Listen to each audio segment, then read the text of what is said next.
All right, I believe it's about time to start.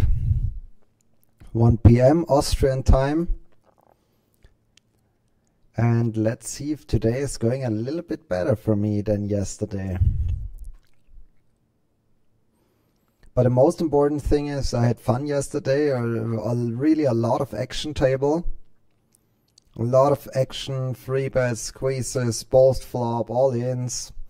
So it was certainly entertaining, and if we can repeat that, if we get some players that are in a good mood of playing against me, then I'm happy.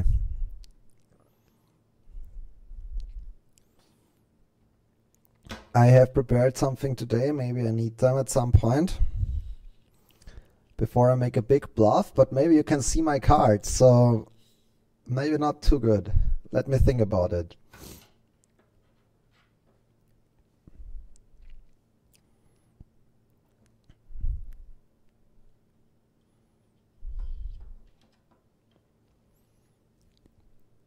Who will be the first one who wants to play against me?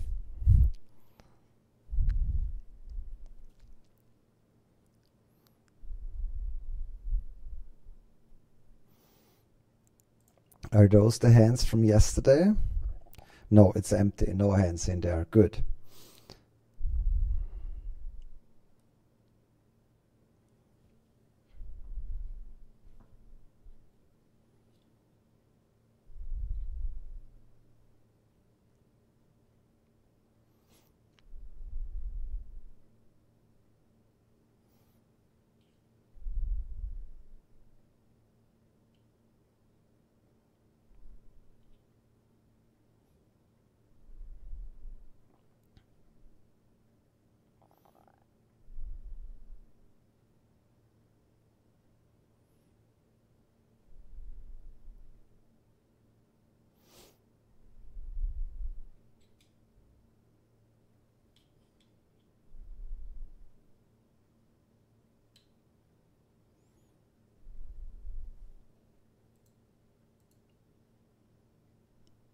Okay, I guess that's not what to click.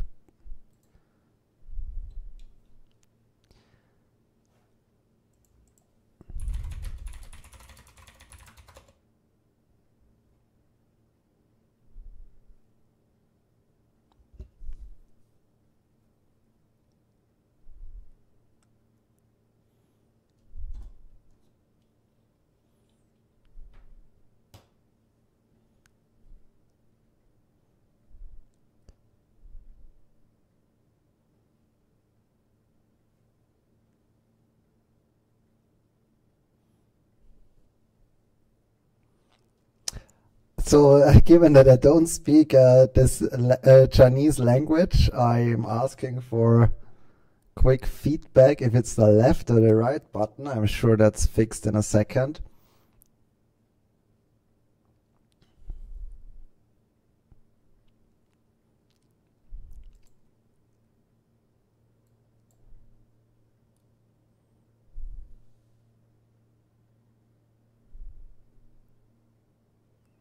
Good, it was the left button.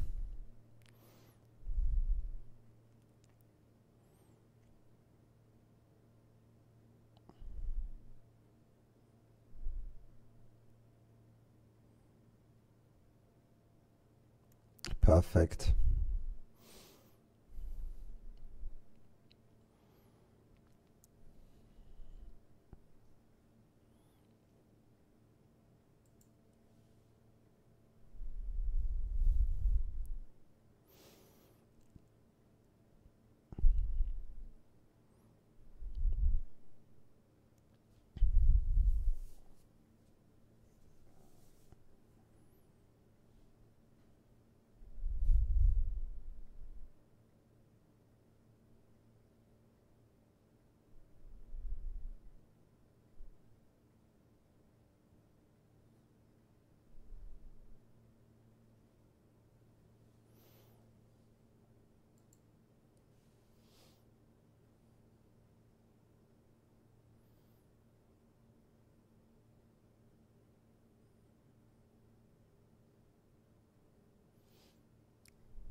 So.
All right, there we go.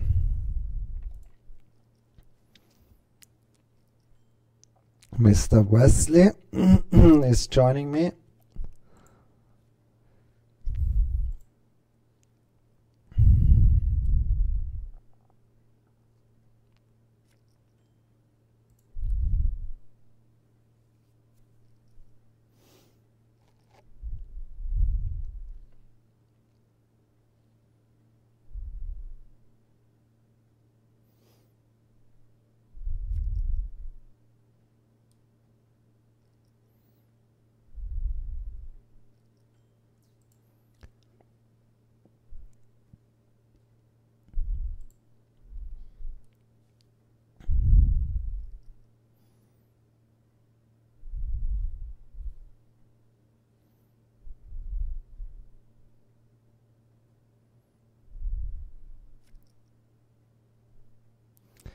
I really like this software with the showing cards. I remember my opponent from yesterday, CSSS, and the reason I remember him is because I'm allergic to cats, and he has a cat picture. I cannot forget about that.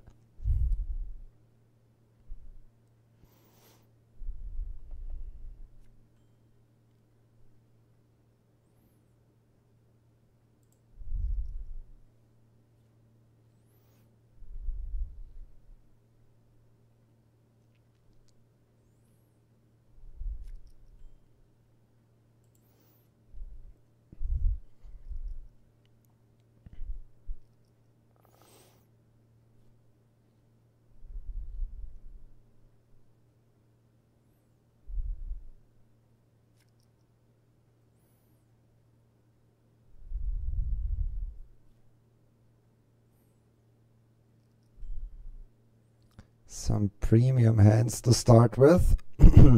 But it's good. We get the deuces out of the way early.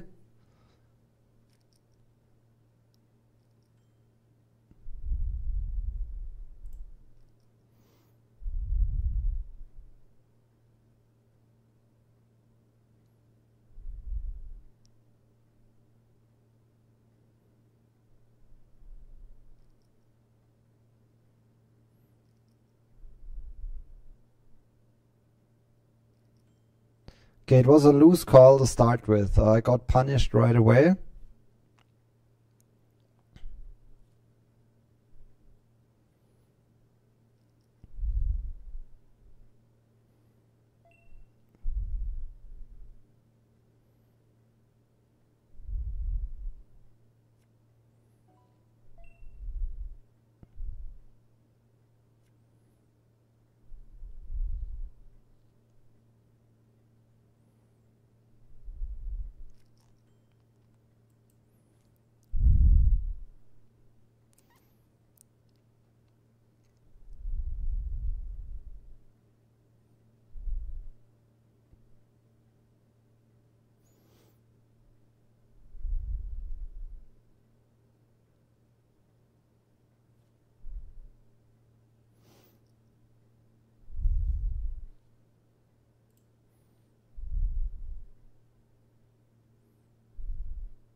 Oof. Not great, but I do not think I can fold. There's too much stuff out there. Too many draws, combo draws. A hand like this as well. Fair enough. And we're starting hot.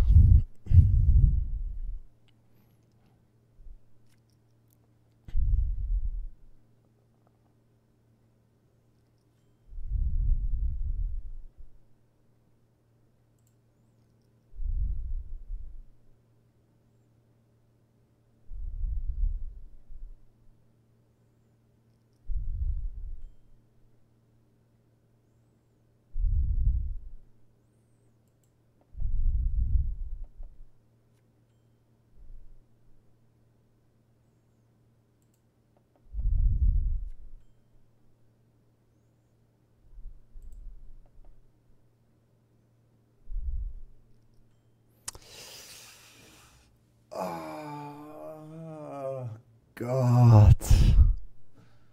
I will pay it. I will go for it. Ay, ay, ay, ay.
Let's see if it works. I need to figure out if you can see my cards if I decide to use my glasses in a big bluff, for example. But it really looks like I can see the cards as well, so I need to be careful. Maybe if I look downwards, then you cannot see it. So maybe in the next 3-bet bot or 4-bet bot I can use my poker face.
Alright, that was a short round to warm up.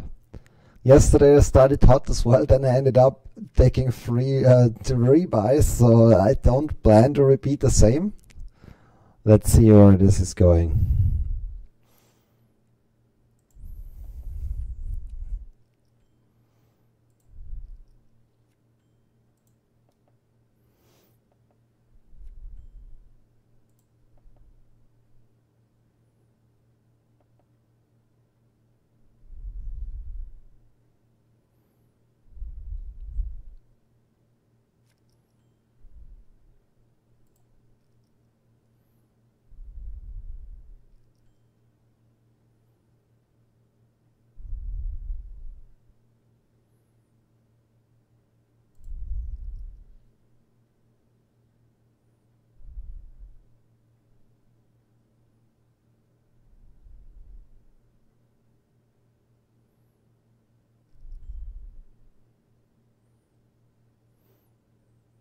That hurts. I have to let go my pocket pair.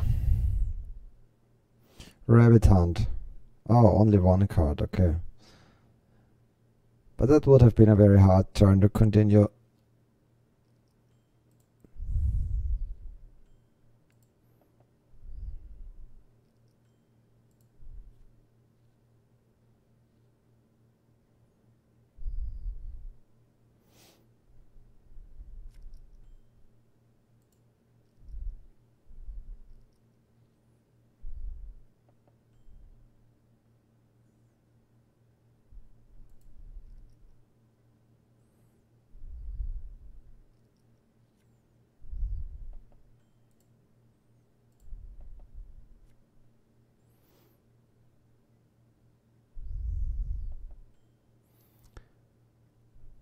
It's very hard to win it with a check. I'm thinking about what hand. Maybe it happens that he has a weaker ace. But most likely I will lose it. But I still think I can't bluff it here, so I have to take my chances to win that showdown.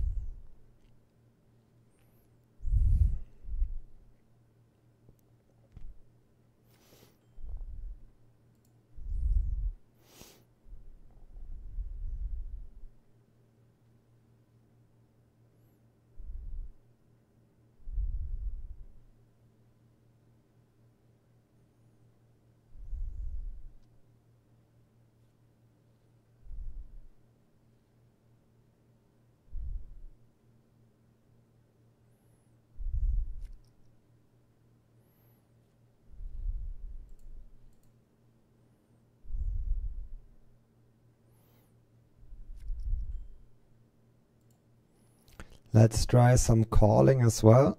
Okay, he punishes me right away.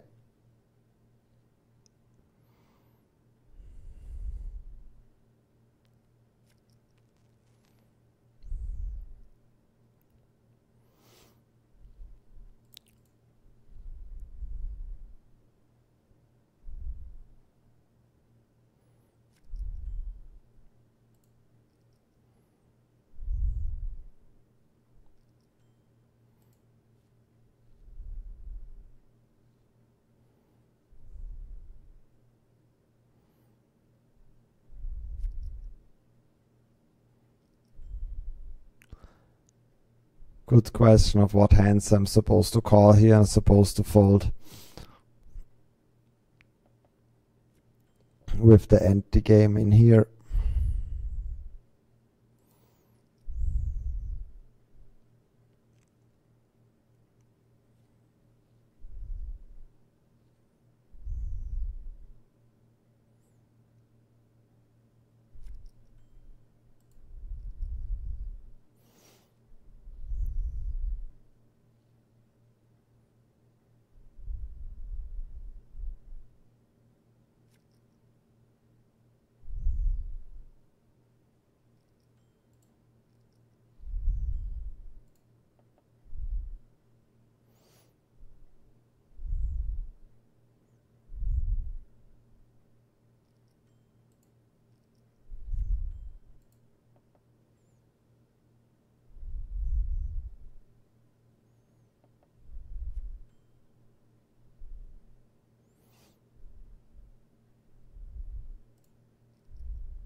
I think both ways are okay. I can either bet small, as I did for value, with the baby flush, let's call it that way, or checking is also okay. Then I would give my opponent the opportunity to bluff.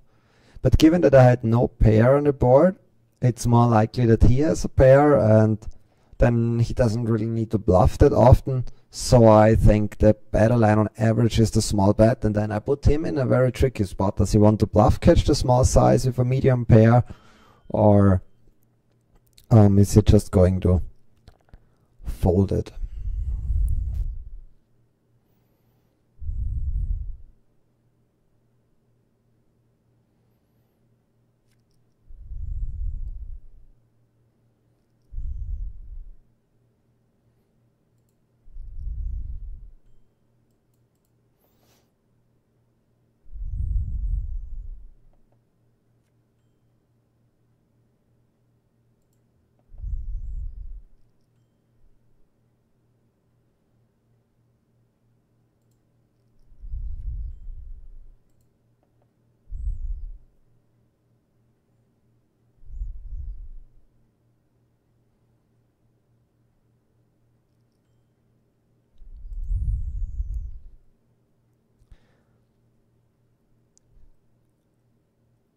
I think also I had many options in that hand. I could have lead the turn with the jack of hearts there for sure. I could even consider a check raise on the turn. Also a reasonable play. But I believe check call is also okay. I mean, I don't have that much showdown value, to be honest, with the check high. But I mean, we have a draw as well. We have the jack of hearts. We can improve to a pair. We can improve to the flush. So overall, I think a lot of options in that hand were available.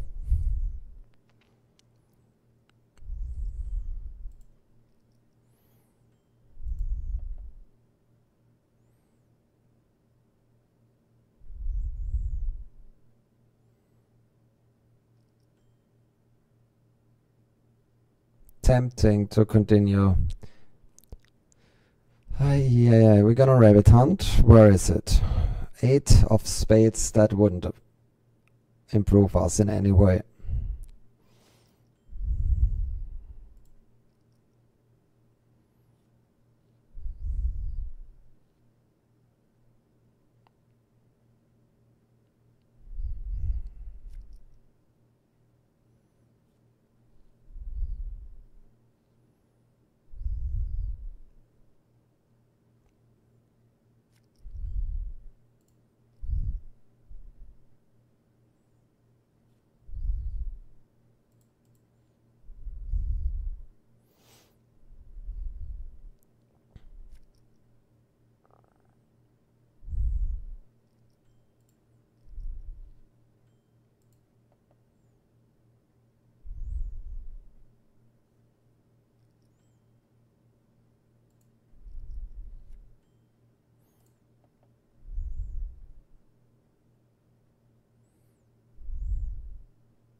Very happy about the check.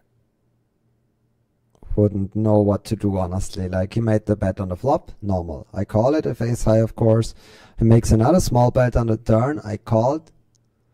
But now if we would fire the river, it's really hard to make another call if the ace high. Also, if I call there twice, he thinks I have the full house pretty often. Not with the king, but just the full house with having the 6. And is it tempting for him to bluff in a situation like that? Not really, I believe. So I think it's a bit more likely that he had value if he would make another bet, and I think I would have folded.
I'm gonna let this one go. It's a tight fold, but I don't have a good feeling, and the bets were pretty big. It was a pot bet on the flop right away, and now a 2/3 spot bet on the turn.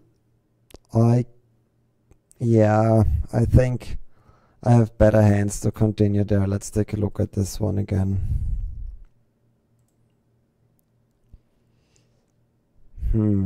I have like any hand with an 8 or a 9 in the hand, like for example 7-8, 7-9. I think is a bit better than this one.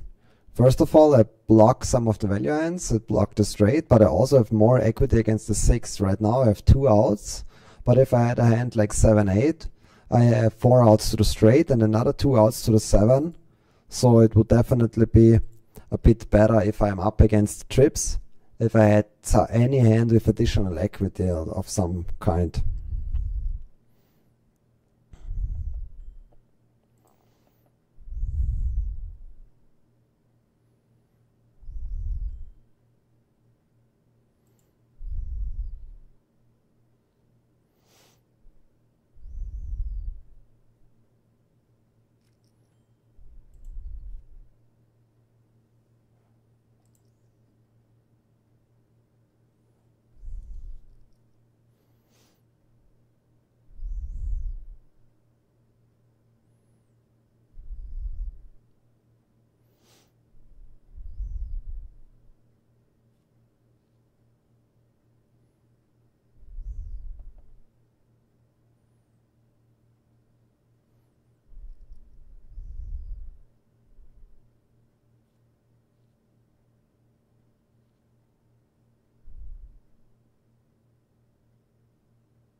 Hurts a bit, really want to see a flop, but doesn't seem the right price for me here.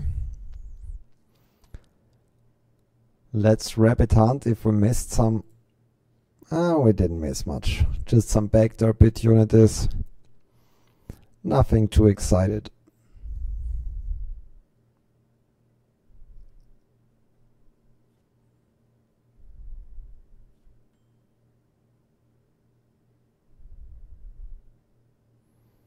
Alright guys, as I mentioned, in the next 3-bet bot I'm gonna use my glasses.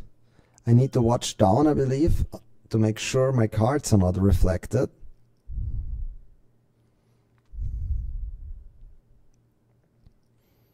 Oh my god, the dream come true.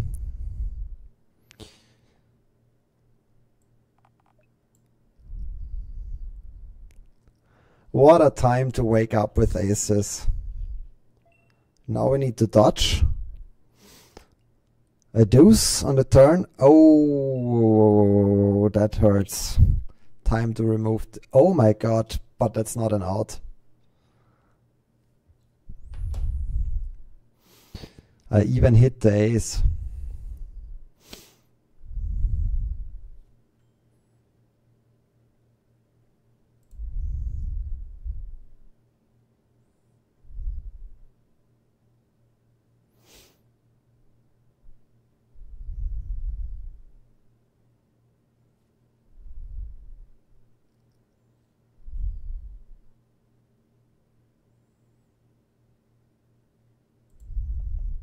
Did we win a sideboard over there? I'll check after this hand. I think we had a small sideboard.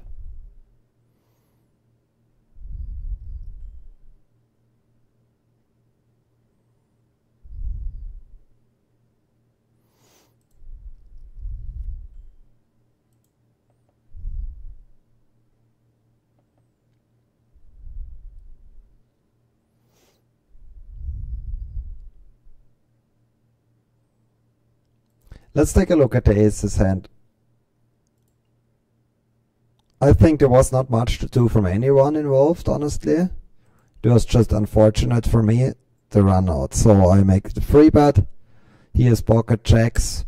He 4-bets queens, too strong to fold. So the money goes in. I think there was 72 sideboards, so basically there was no sideboard.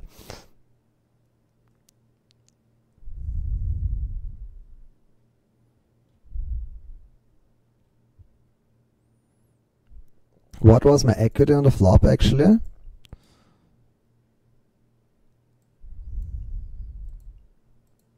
How can I see that?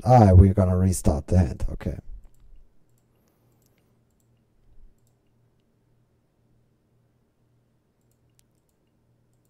I don't see that. Fair enough. Does it show here? Nope. It's okay. Part of the game.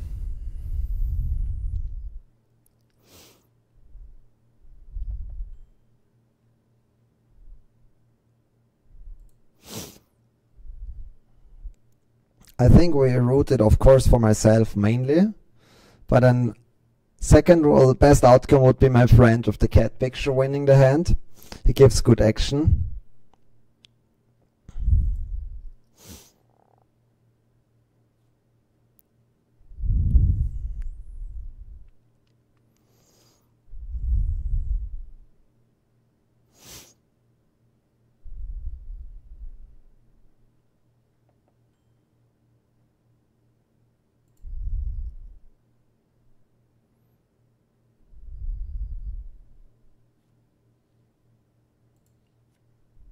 Ace of club on the turn.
Everybody got something.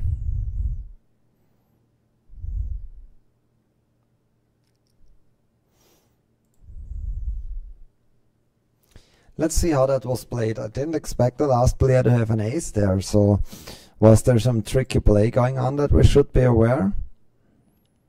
There's a raise, a call, a fold. So we have freeway on the flop. Check, check, check. Turn. Ah, okay, as ace queen checks again, check, check, check. Ah, and then he checked for the third time. Alright, alright.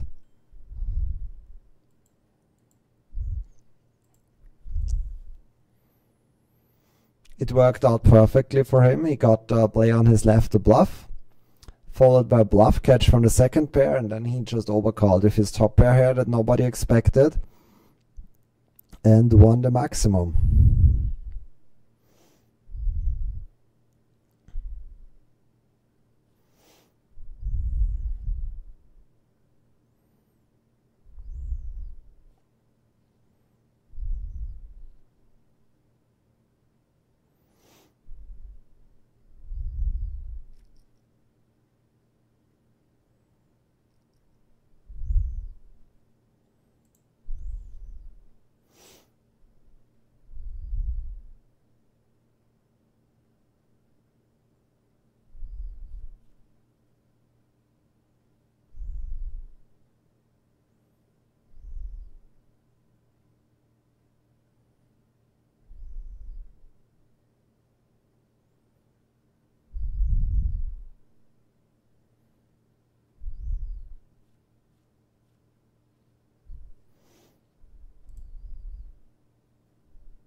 We got away with it. Very nice. It's not a good turn card for us, so... But yeah, there will still be some fold equity. We found the fold equity, very happy about that. Let's take a look at this one quickly. So, what is the idea? I have 2 overcards on the flop, and I have a straight draw as well. So, given that there's 1,200 in the middle, and I have only 1,900 left, the chips are meant to go in here. I could start with a check. If he then bets, I could also check raise. Maybe if he bets small, I could decide for the check call line, but I still think the aggressive line on average performs better. I just have a lot of equity, and I was the player who made the squeeze pre-flop, so I also have plenty of potential strong hands here. It's not so easy for him to call. Imagine he just had a hand like King 10 or Ace 10, Ace 10 of hearts, for example. I mean, what he's supposed to do? Yeah, he calls the first bet, but are you gonna call the all-in every time? It's really tricky, so I think the aggressive play works good for me here.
I had it there.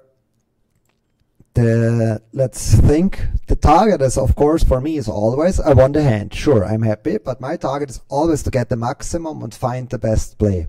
So now I'm asking myself, I want to check quickly on that. Was there an option that I just call his raise?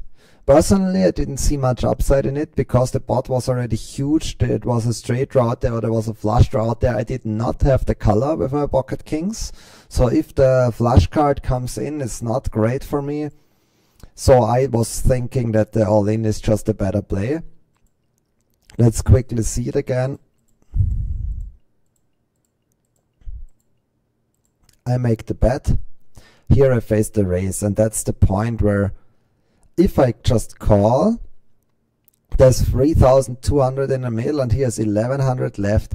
Yeah, I don't see the point of calling. I could do it if I have kings with the king of hearts, for example, and I'm even more safe. Then I could consider it. But here I like the all-in as the best play. And he ended up folding, meaning I'm sure I was ahead, but it was a big pot, so it's good for me.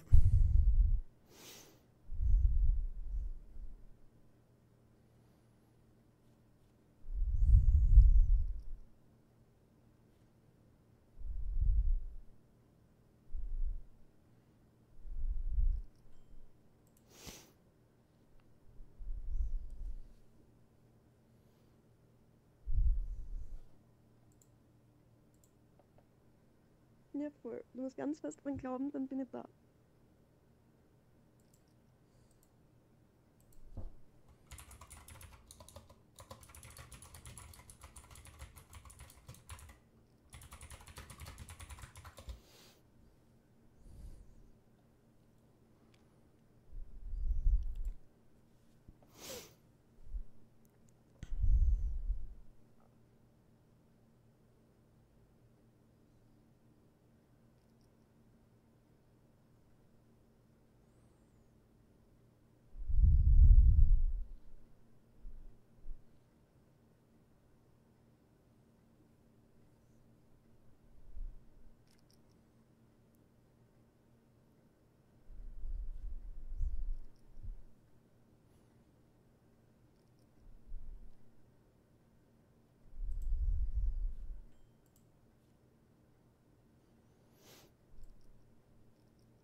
Oh.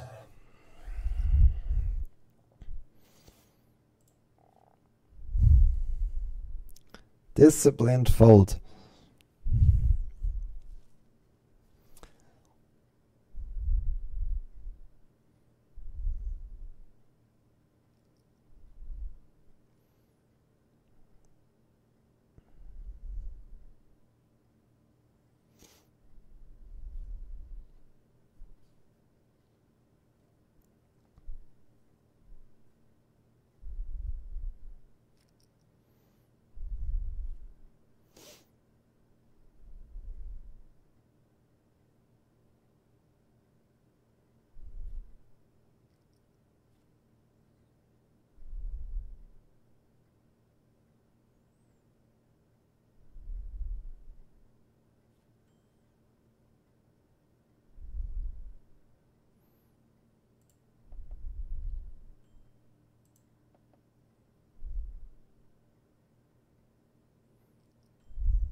Alright, for everyone watching, of course, this was a very passive play, and it might not be a correct move, but I do not have any experience playing the free blind game. So if he limps there on a button and I'm the third blind, the straddle, and I'm out of position, potentially I could play a hand like this, a middling pair like this in a passive way. Pocket 10s I would have raised always, no doubt about that. But I was thinking pocket 9s, pocket 8s, maybe they are doing fine with just checking it and seeing a flop out of position. But it might also have been too passive, honestly. It could easily be the case. But I don't mind.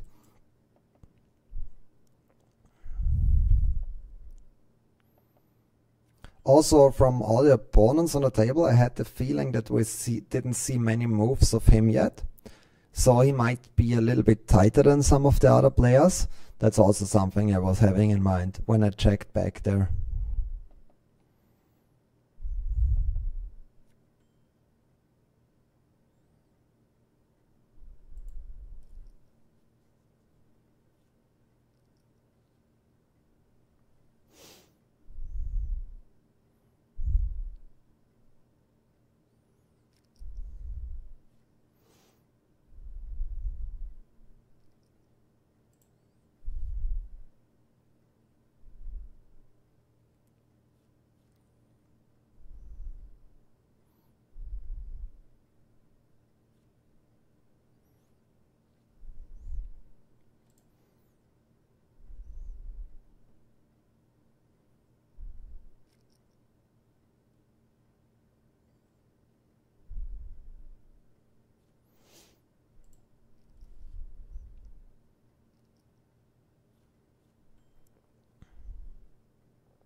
I would call one kicker higher, I would call, or 10-8 suited I would call as well. I can flop better draws, better straight draws, more gut shots. This is a tiny bit too disconnected. We would have flopped the flush draw, however.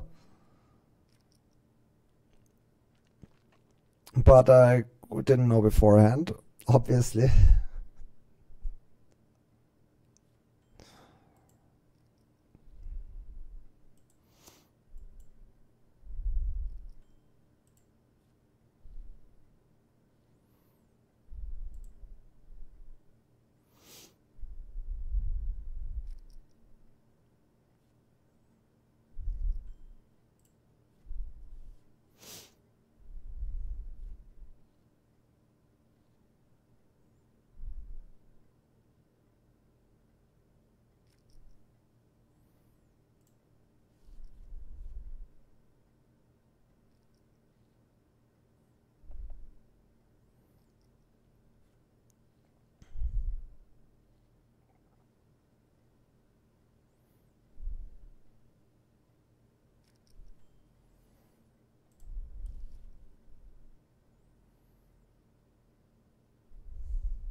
I cannot even see a flop.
That's a tough one.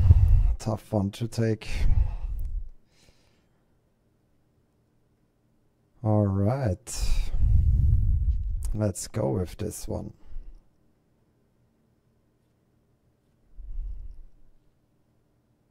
Same hand.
Ay, ay, ay, what a river.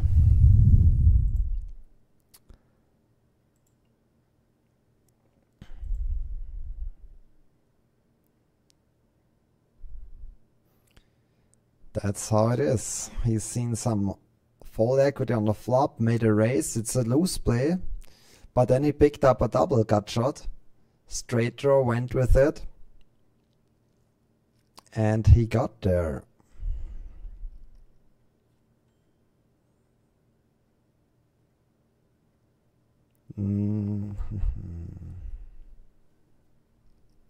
Not entirely sure about that, but I think it's fine.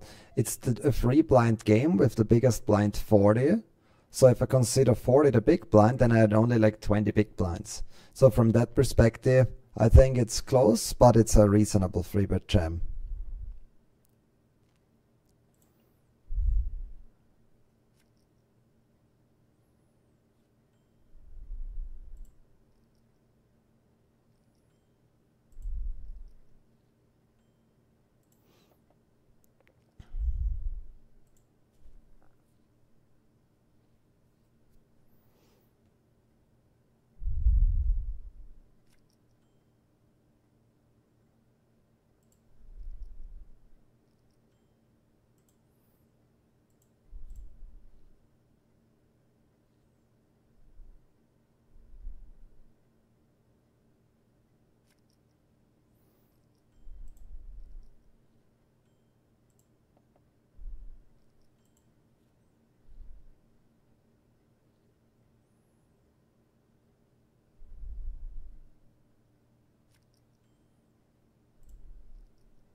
Had the very strong combo draw, so I have to make the call on the turn, but if it blanks out and we got nothing, that's what it is.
I think I'm gonna call here. The free is not so bad. I blocked the straight. Let me think. I will take one time extension. I mean, he has plenty of value hands. The 10. He could. I was short stack, so if he had the ace, he could free bet it pre-flop. I'm not that afraid of the ace. It looks more like a 10, but then there are many missed flush draws, missed broadways, like queen check type hands. I'm just gonna make the call, and he had the ace. A weak ace is reasonable. An ace like this, he doesn't free bet all the time. Even though I was shorter, just decides for the call. Reasonable. I'm fine to see that.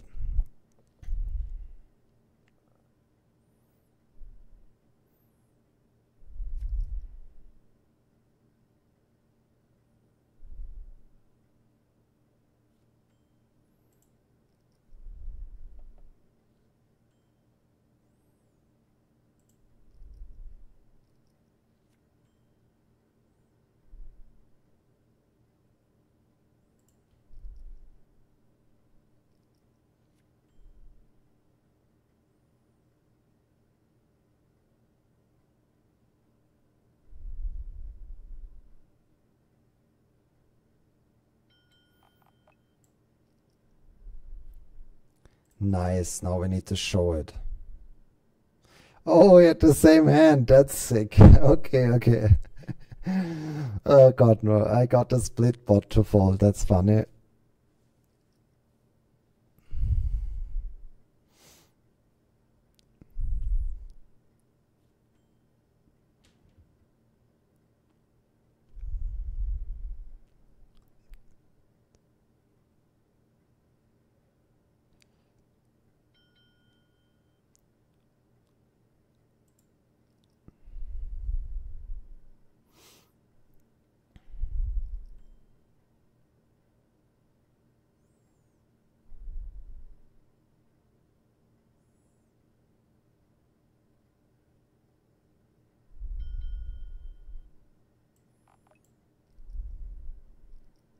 That was certainly a loose play, both pre-flop and flop, and I can tell you that my read was off. So what my assumption was that such a small c-bet, I just didn't really think it's a strong hand.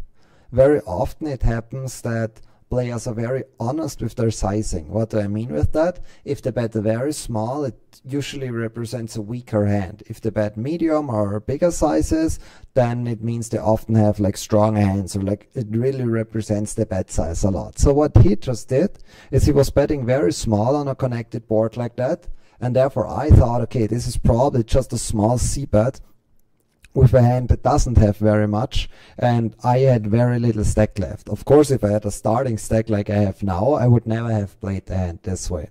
However, he had the pocket kings. So now we make the mental note that he's pretty balanced when he makes those things. So let's not interpret too much into his bet sizes. But it really is true rather often, especially in live poker. I feel like players are really honest with the sizings that they're choosing.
Alright. Given that I had the bluff myself, I cannot continue, but it still didn't expect the raise at this point. It's not a very it's not a move that players do often, that they check back here on the flop and then decide to raise on the turn after taking the passive action first. So he's really capable of making all kind of different moves.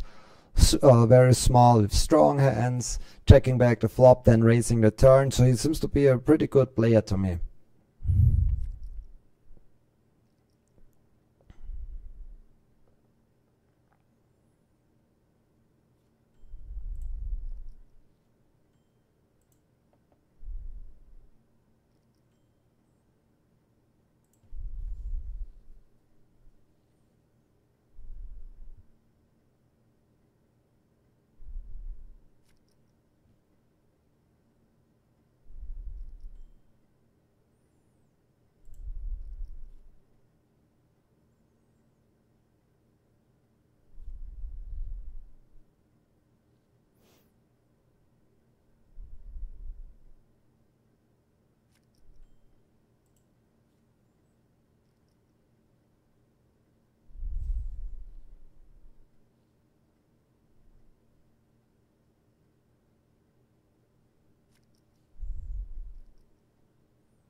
He's also very aggressive in free betting, which is a good thing, honestly. It's good if players are aggressive like this. It makes it hard to play, because especially I want to open really a lot of hands in a button. But if he keeps free betting me aggressive, then we get a bit punished and need to be a bit more careful in terms of what hands I open on the button.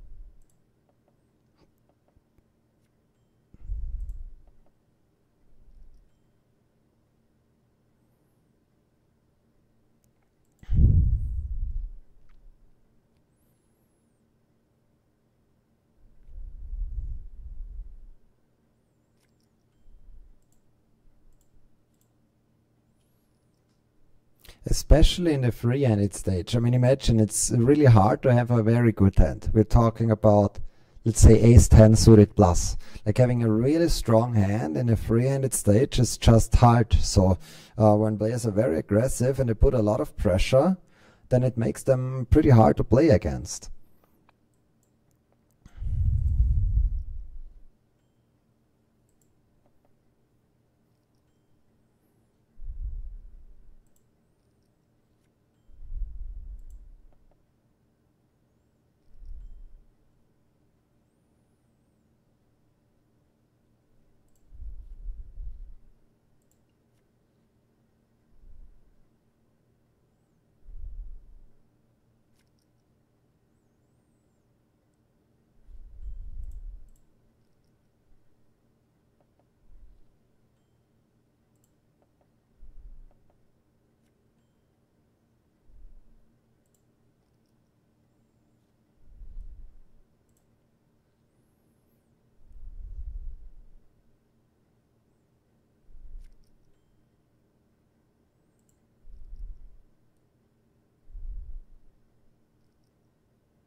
That's a tough one.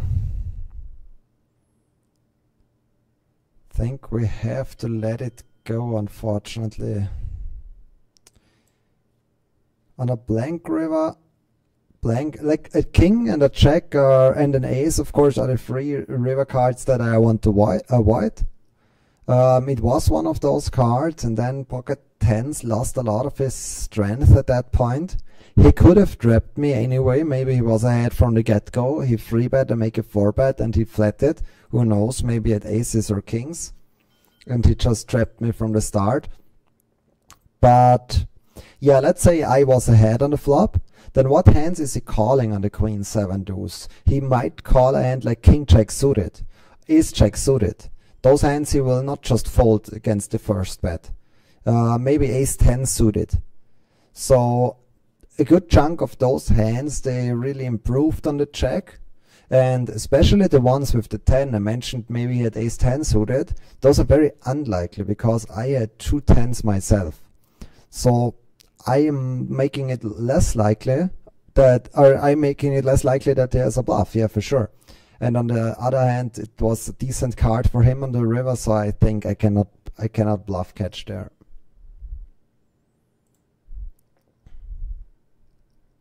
I could have jammed pre-flop. That is also an option. I was a tiny bit too deep for that, in my opinion.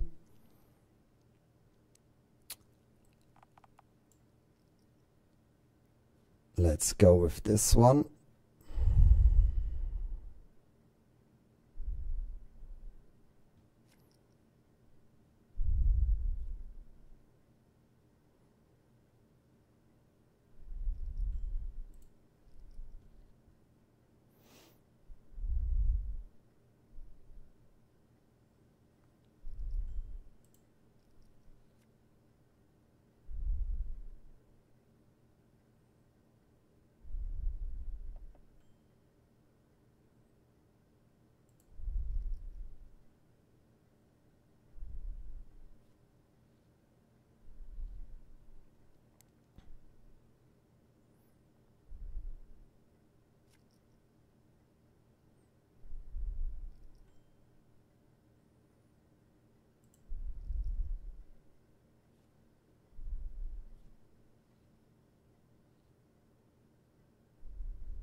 I like this free-handed play. It's a very aggressive poker here being played. Especially the player on my direct left, he's really free-betting a lot and puts good aggression.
Oh, I improved to the 2 pair, but that did not help us a lot.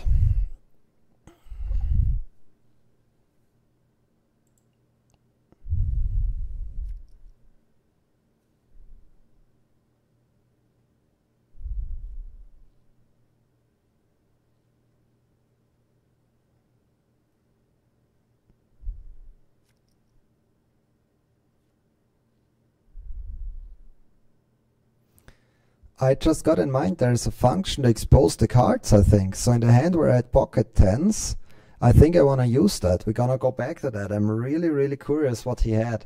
Did I get bluffed there on the river? Did I make the correct fold? Was I behind already on the flop? I'm really, really curious on that. I'm not sure if it's expensive to click that, the expose cards, but we're going to do it anyway. Just too curious on what he had there. I really hope that I didn't get bluffed and then I made the fold. That would be a bit painful. So let's wait the next time when I fold a hand, we will look that one up.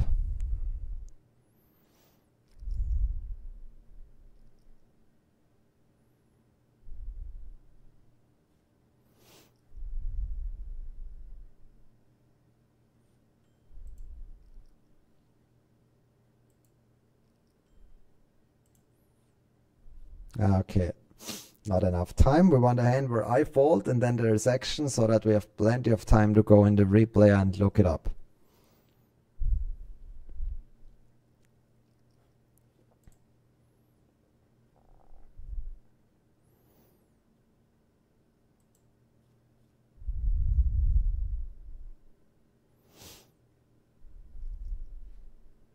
Okay, now is the time. Let's find the hand and see if we got bluffed.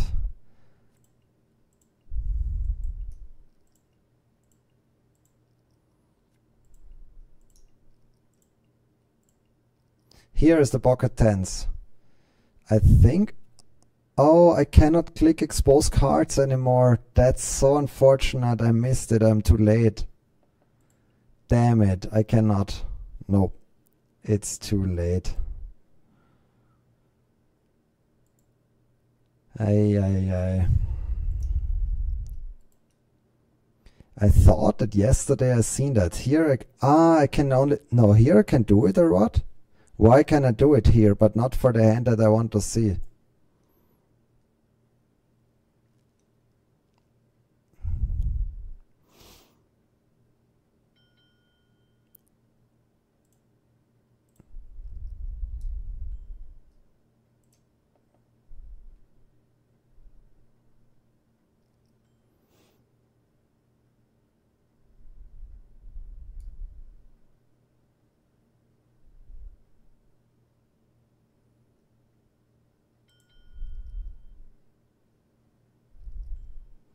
Okay, once I made the raise, then we have to go with it. Like, there is no way back. Pre-flop, I could have folded, but he was so aggressive that I think against his range, that includes a lot of the Broadway hands, I just have the equity to call. Oh, that's a sick one. He just went all in, and it happens that we have a flip. That's insane. He just didn't give me any credit. Wow, I mean, that's insane if he wins now. Yeah, that's sick. That's a sick one.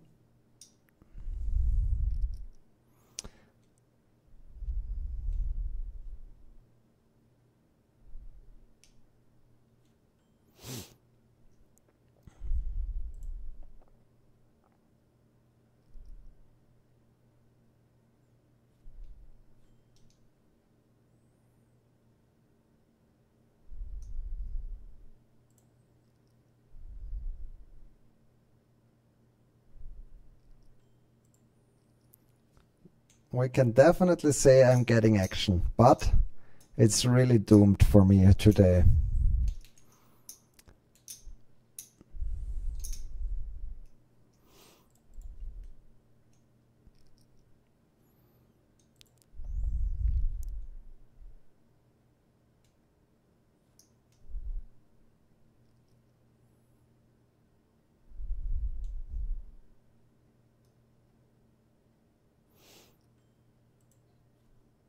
So I will try another chance of like seeing it. Okay, so I can see how it works. For the last few hands you can click exposed cards, but once the hands are too far in the past you cannot. So I missed the timing. Next time I'm learning from that and I will click it.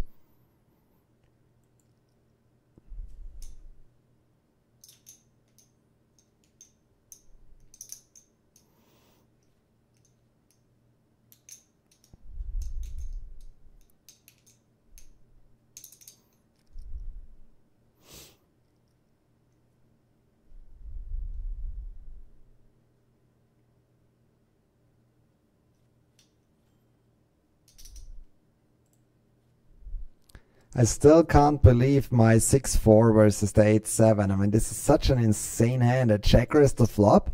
When he went all in, I expected him to have a lot of ace-king, ace-queen there. He is just ready to go for it. But having 8-7 there, and then actually we're having a flip, this is insane. He just doesn't give me any credit here, and he just pulls the trigger with 8-7.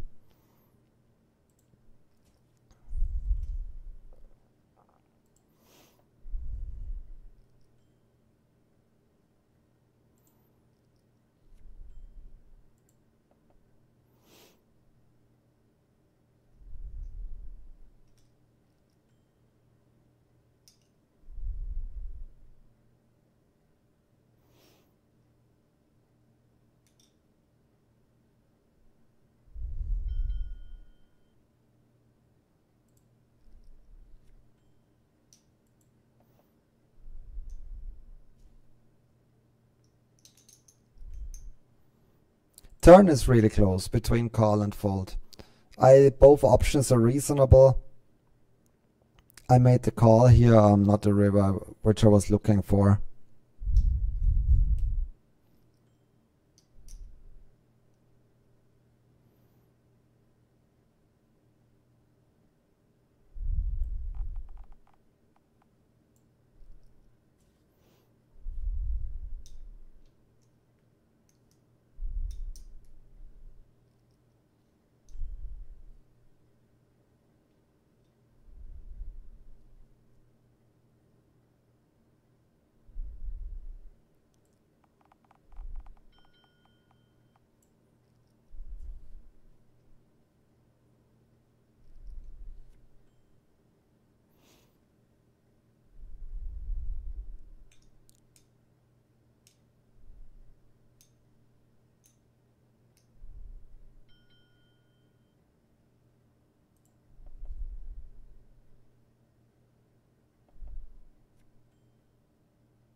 That one was also quite interesting in my opinion.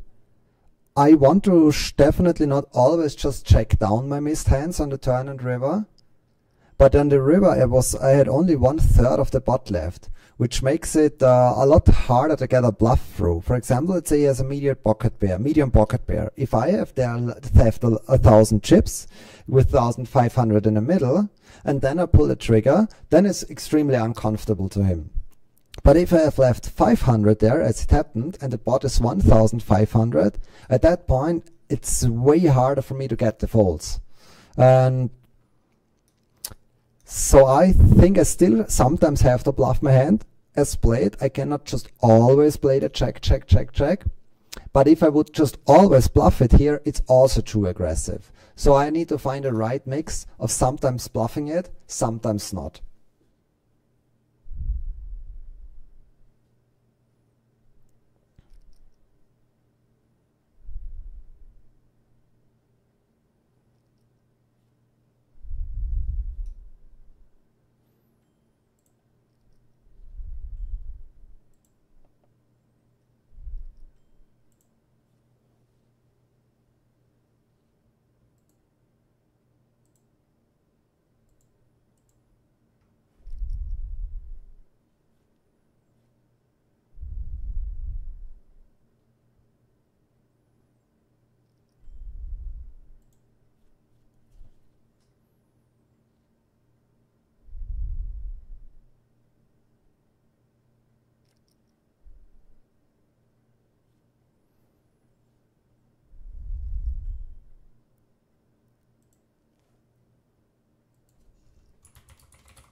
I think we are very likely to be all in the next orbit.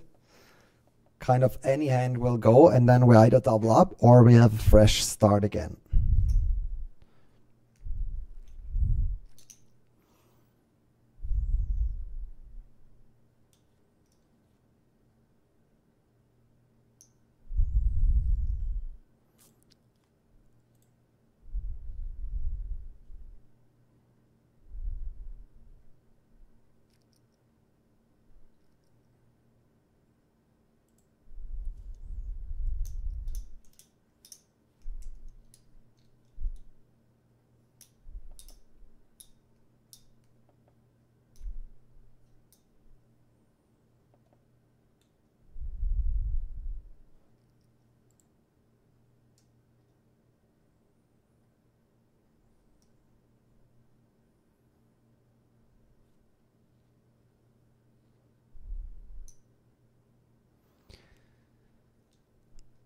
That's not the bad stack to have on a cash game table.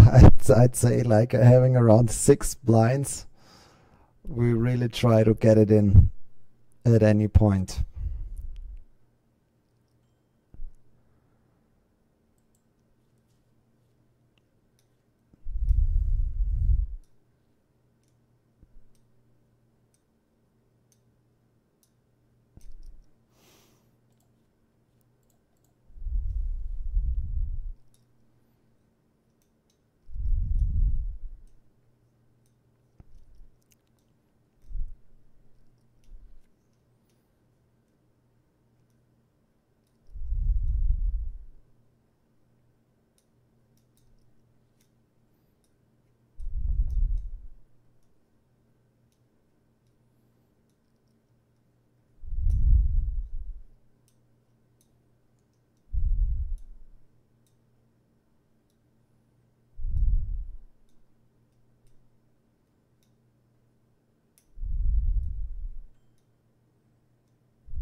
Big hand over here.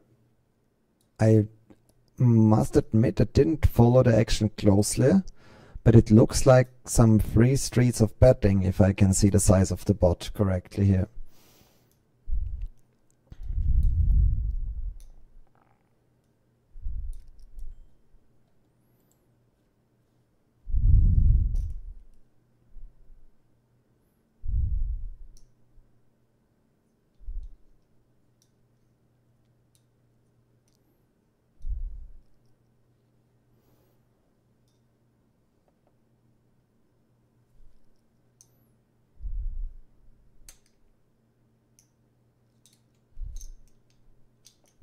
Next hand is very, very likely my double up or reload.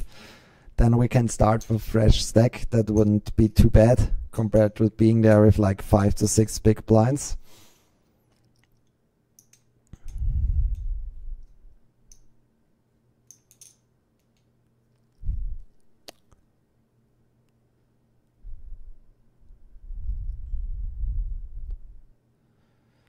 Okay, I'm not folding. The question is just if I go in, I cannot reopen the action. So I just rather call here.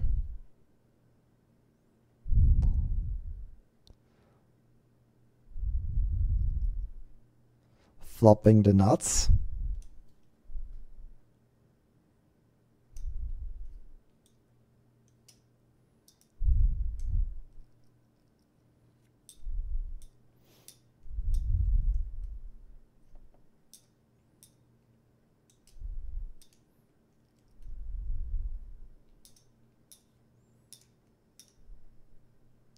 I take it. There's some hope.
That's how to play the aces.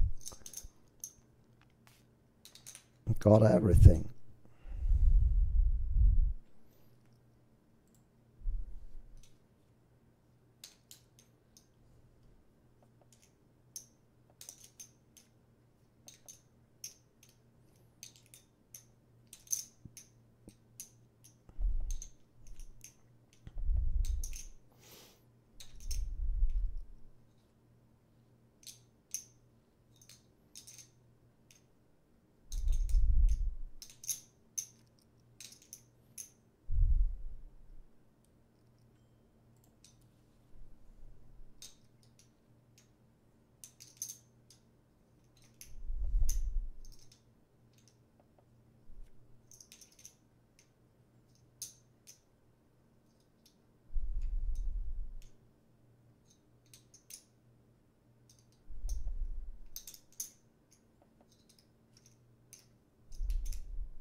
We won a hand.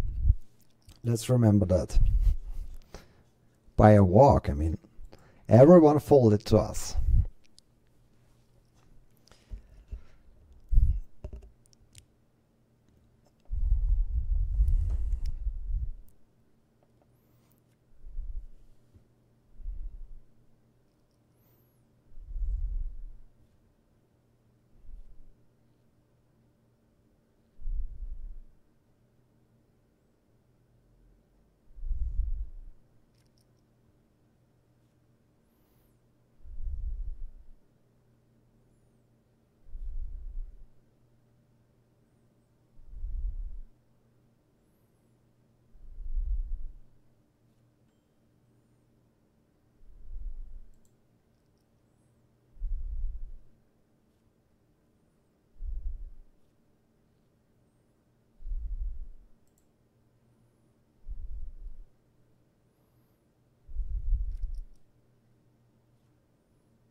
I'm not sure if I'm supposed to fold this hand here always. As mentioned, to me this 3-blind structure is a bit new, so I would really actually like to know exactly what I'm supposed to play here. But I think this hand is about the threshold where a lot of the options are available. I think I could sometimes 3-bet it, like always 3-betting for sure would be too loose, no doubt about that. But I think I could mix in some 3-bets here and there with a hand like this. And folding is also reasonable, I believe. And then the flat and the button, maybe that's also an option. I would like to have one kicker higher. But yeah, it's pretty close, I think, what to do with this hand here.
I think if she checked here, I would bluff my hand now, trying to get a queen to fold.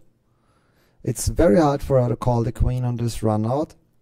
But given that she just bet the pot herself, or at least judging from the picture, that then I mean, there's no available option for me beside the fold.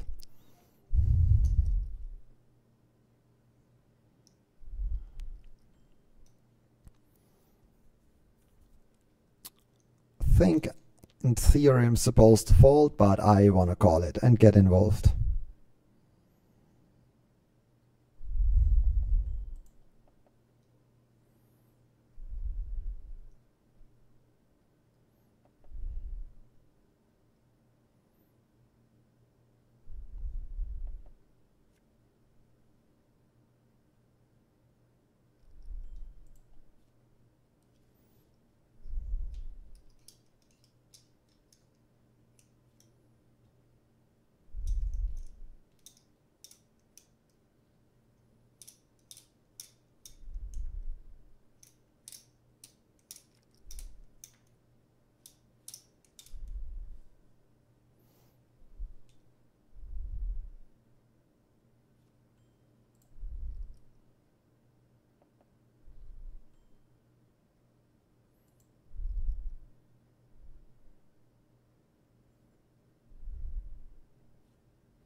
That's definitely a spot where I'm not super keen to get it in. But let's not forget the history I have with this player. We had some crazy hands. He didn't give me any credit. He put all in on the flop on 5-3-3 with 8-7 suited. So given the history I have with this player, I am very happy to get it in here. Against other players, I might even just fold it against a cold 4-bet. But against him, certainly fold, not an available option here.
Aber natürlich, du kannst heute einer wunderhübschen Dame zuschauen, wie sie auf die Stufen herumläuft. Ja, du genießt das.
Alright, I will close the door, and if I come back, I wanna see us with double the chips, okay?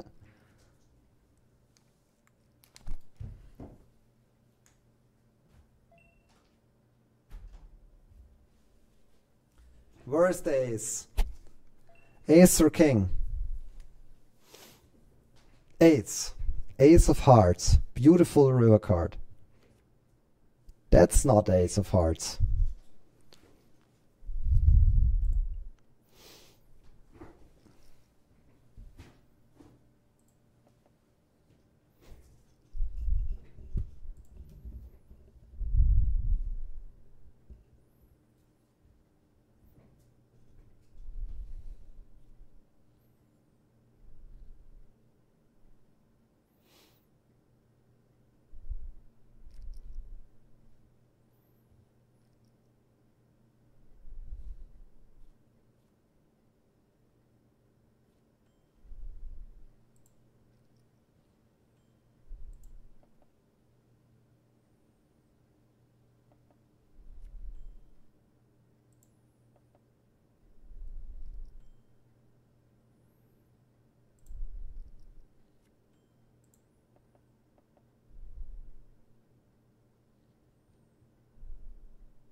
as I mentioned before, we have some history going on, so against him, definitely this hand is going in.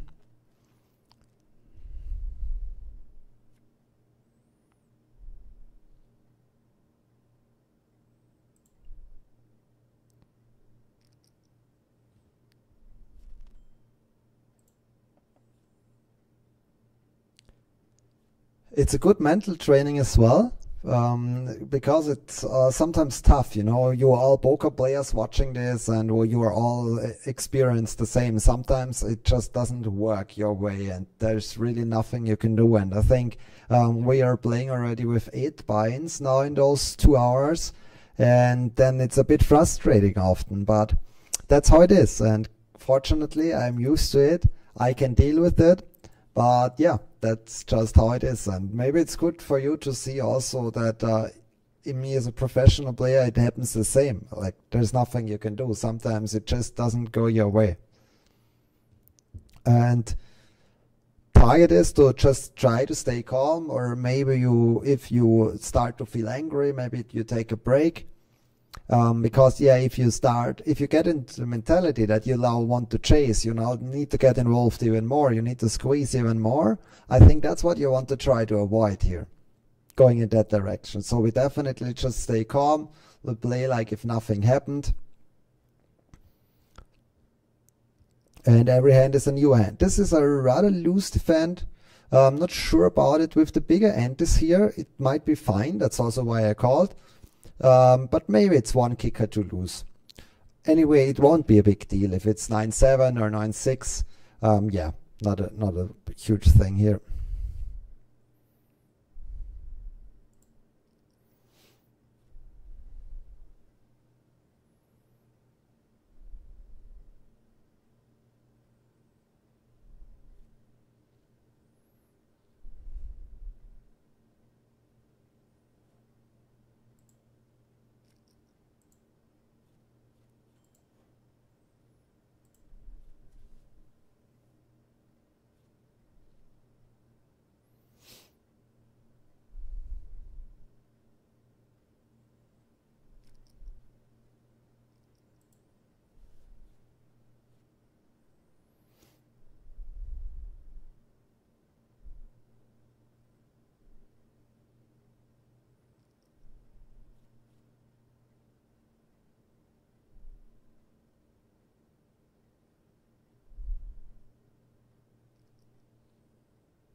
We try again.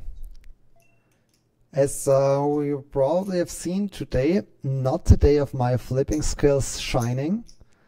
So I'm not too surprised that this one didn't work, but we will just try again. I am very confident at some point it will go in my favor as well.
Splitbot.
Yeah, that was an interesting hand. Let's review that in a second.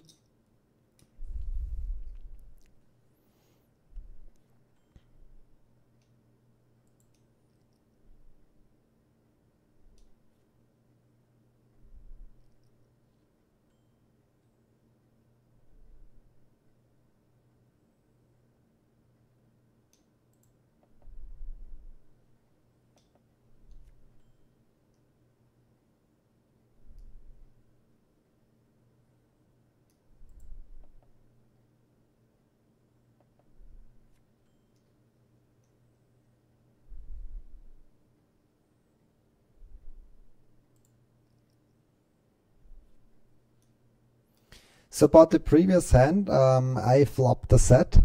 I think it was my first set this session, which is always a good thing when you hit a set. And then it was a lead from the middle player, followed by a raise from the pre-flop raiser. Let's take a look at this hand. Where is it? Here. So, replay. On the flop, he leads out 120. He is raising. The thing is, I could click it back, let's say 560, but this looks pretty strong, and it makes it really hard for the first player to continue. But the spot is super, super dry, so if I just call, I think there's a good chance that the first player might stick around. For example, if he leads with the queen, he will not fold it. So he will stick around, and I don't mind that, because if he improves to a 2-pair or whatever, I'm super happy. My hand is super, super safe as it can be there. So I decided to just call it, but he snap folded right away. So it turned out that he just had nothing here. Yeah, and against the original raiser, maybe he folded a very strong hand by the river. I mean, if I cold call the raise, then it's very likely for him that I have a queen, right? So on this run out, if I bet the river, maybe he got away from a really reasonable hand, potentially even an overpair. You never know. If he's just very sure that we have the queen here. Oh, so I have a spot. If he's just very sure that I have the queen, then maybe he doesn't even bluff catch.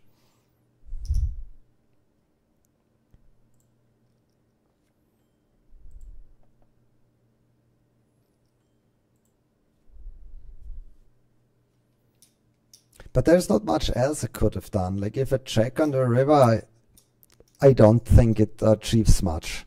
He's not gonna make another very thin value bet with, or yeah, I just don't think it would achieve much. So I think the bet is still the way to go.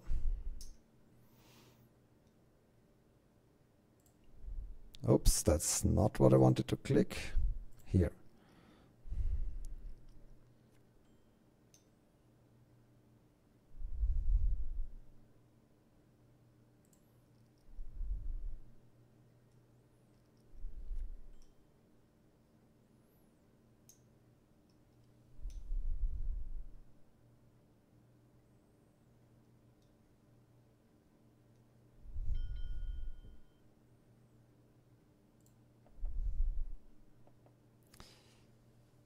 Okay, yeah, that's a close one. I think I should bet fairly often, but the history that we have so far, that he's very sticky, and on top of that, the river card is rather good for him, like straight draws, jack 10, just overcards, gut shot, queen jack, all those type of hands, they improved.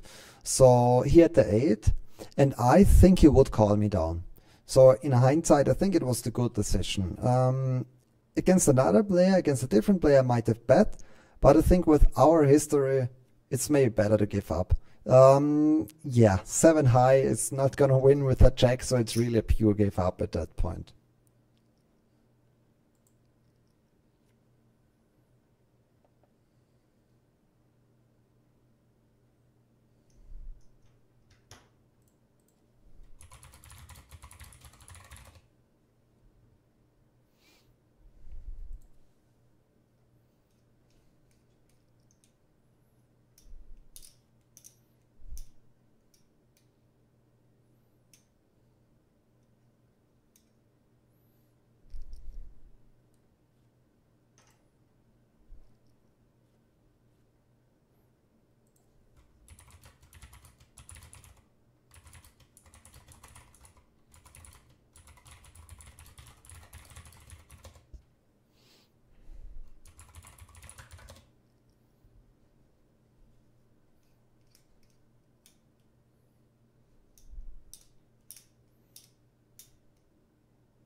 Not our flop with 9-8. I have a gut shot, but let's say I improve to the 10. It's still not good because he has so much ace-x there in his range that there's just really nothing to improve in that spot.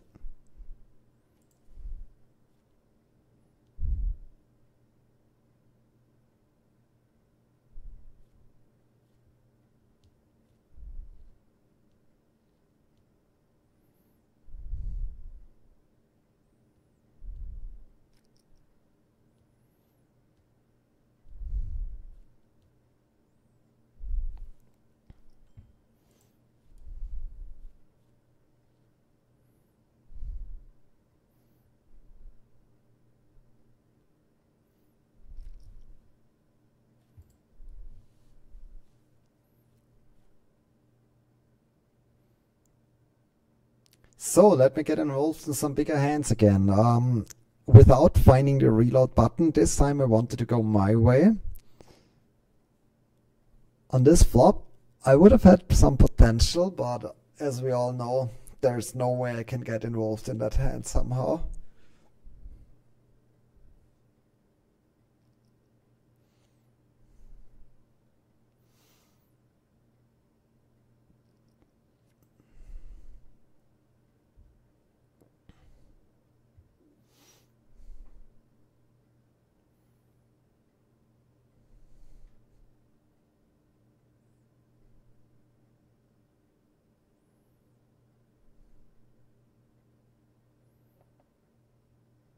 Now I'm curious what they show up with, if there is a showdown. Let's see. Check, check on the river. Deuces against the 4. I will see that hand in the replay afterwards. What happened here?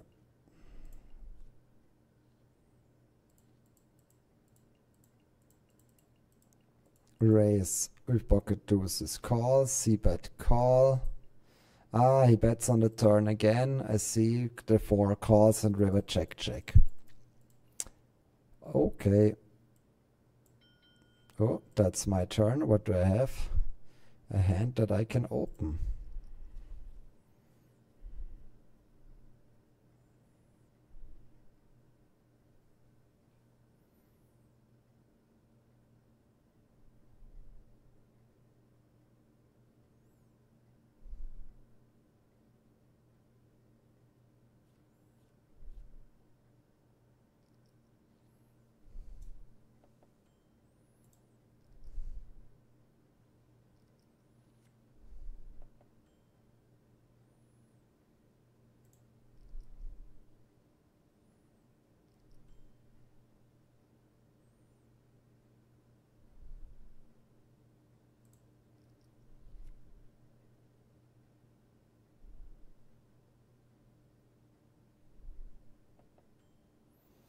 That's a sick one. Either he turned the 7. If he does it with a low pocket pair, that would be a very aggressive play. I'm very curious now. Or he just has quads. Like this is... Ah, okay, he turned the 7. Yeah, that's the most likely hand to do it with.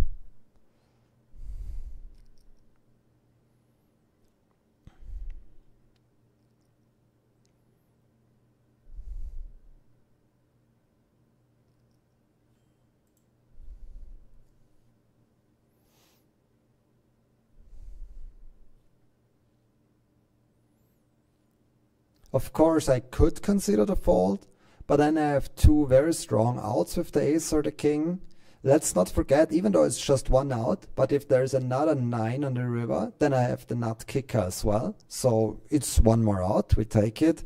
And there's still a chance that he had just had check 10 or something like this. So he has 2 overcards, a gut shot, maybe he turned a flush draw. So all in all, I think the call is the better move here. We need to stick around. And yeah, he had it.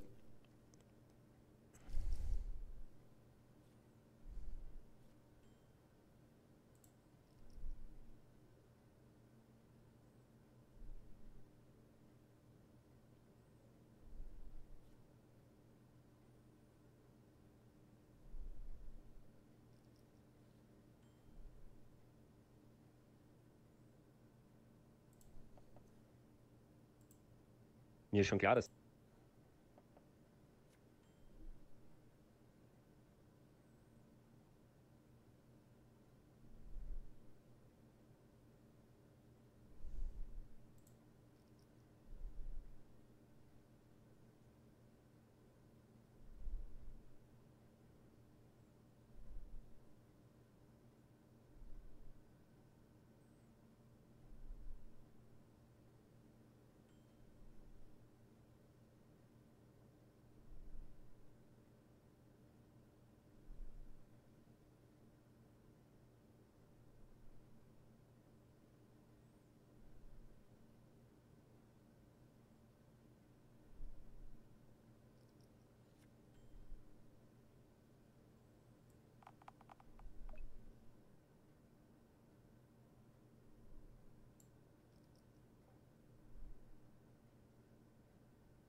He does make the call. Oh, he rivered the ace. Fair enough.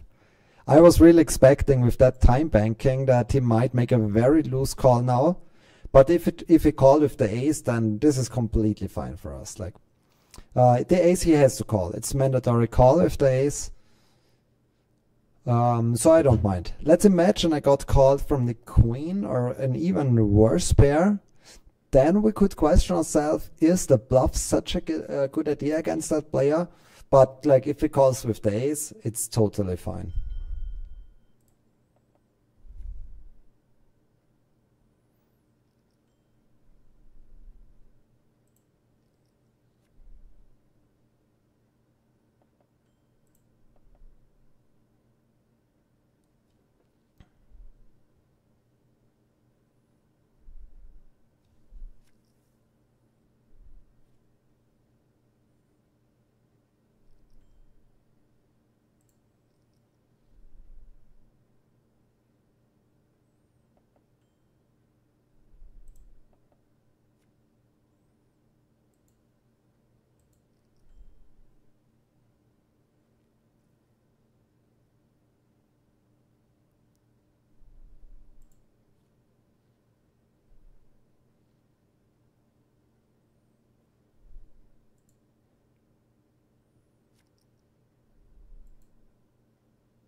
I'm a bit surprised that it took him that long to call. Of course, it's not like a snap call in terms of... He's for sure afraid that I just have a value hand.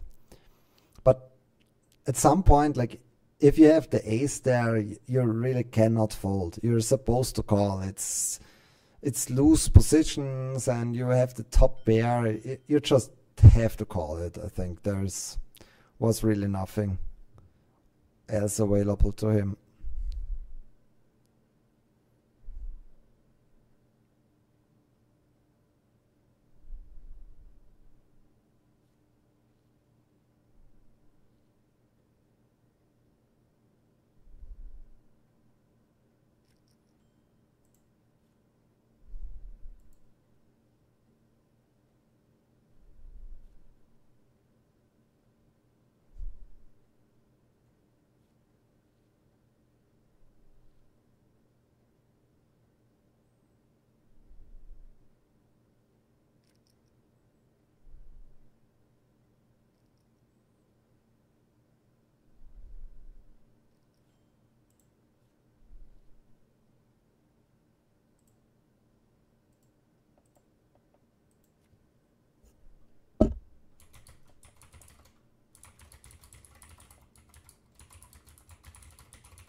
Oh, I thought I clicked the fold already. Sorry for that. I was not considering the call descent. It was an easy fold.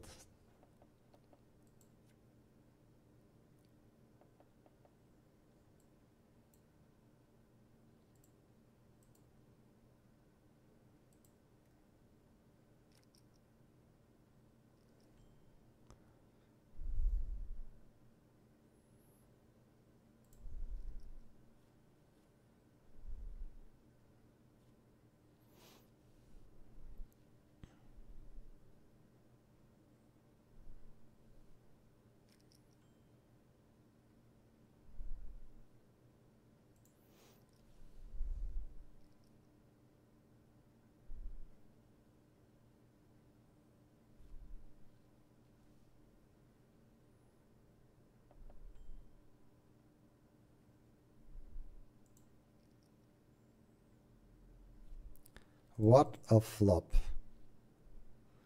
Straight flush draw. No action.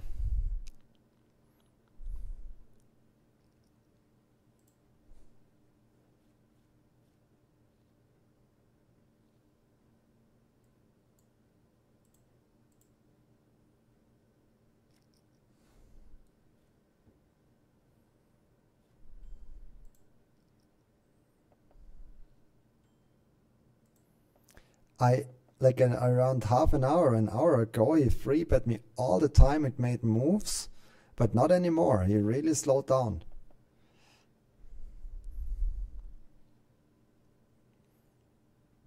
Maybe because he has such a huge stack right now that he is approaching it different, way more patient than he used to do.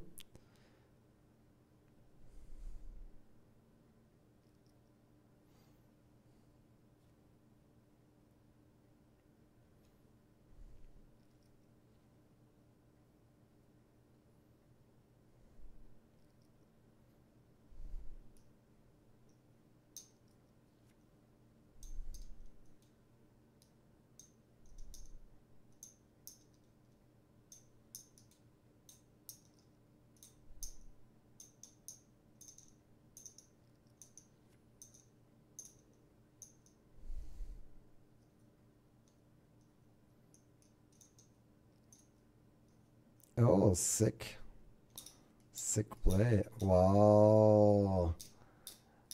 Wow. Let's review that one. A sick one. Double bottle in on the river. Got it through. I like. Replay. Let's take a look at it. Open, he does make the free bet with king jack of clubs. On the flop he c-bets, gets the call. Turn, he continues with his flush draw and two overcuts, gets the call again, and then he makes the big overbet all in, and opponent folds.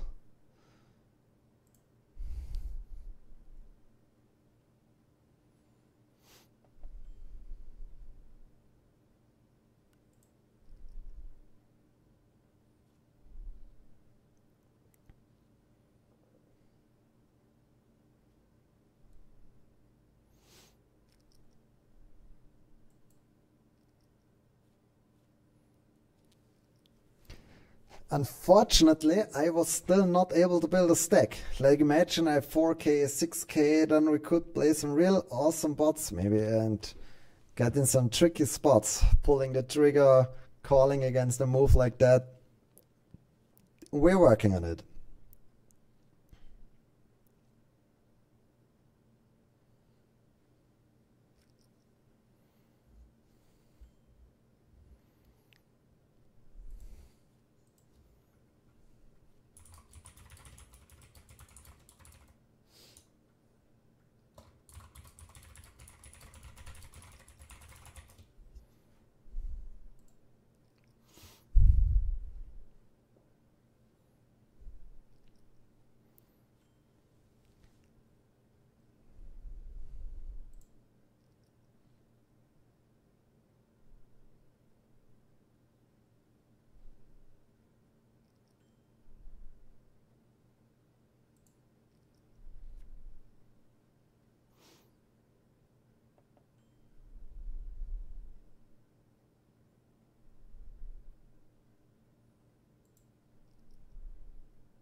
I think I have to give up. It's such a bad combo to bluff the river. The colors, they couldn't be worse. Why do I say that? I would like him to have 2 clubs. I would like him to have 2 diamonds. Because all the flush draws, he will fold now on the river. But what do I have? I have a diamond and I have a club. So in terms of bluffing the river, it's really the worst possible colors that I could have here. And with ace-9, I'm very confident he would have called. You never know, it's not super great for him, of course, but we already seen he's not afraid in general, and I expect him that he would have made the call.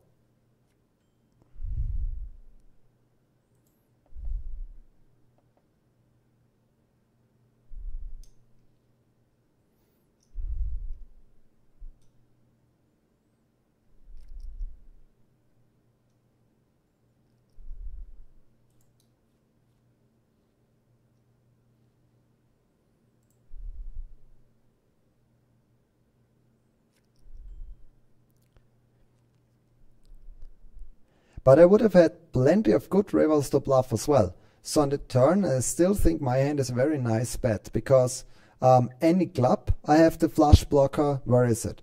Any diamond, I have the flush blocker. Still talking about the king-queen. Of course, with the king and the queen, I have value hands. With the 10, I have the nuts. So my hand had a lot of potential as a whole. Just a blank river, no diamond, no club is, that's not cool.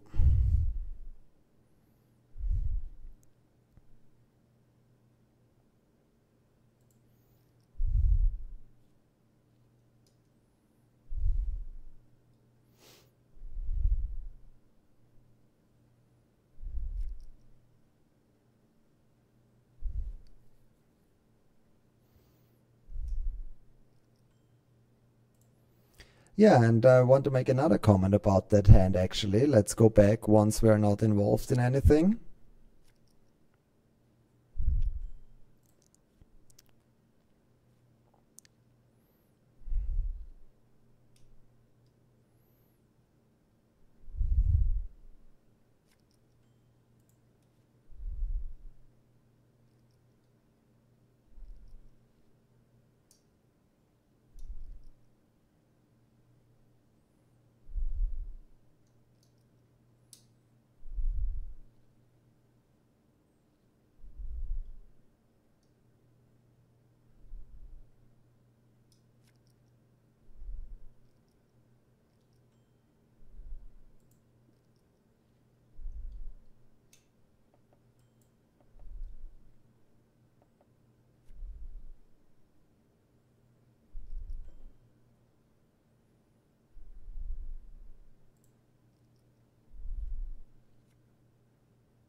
I will just check it back here. I do not see many worse hands that could call me here.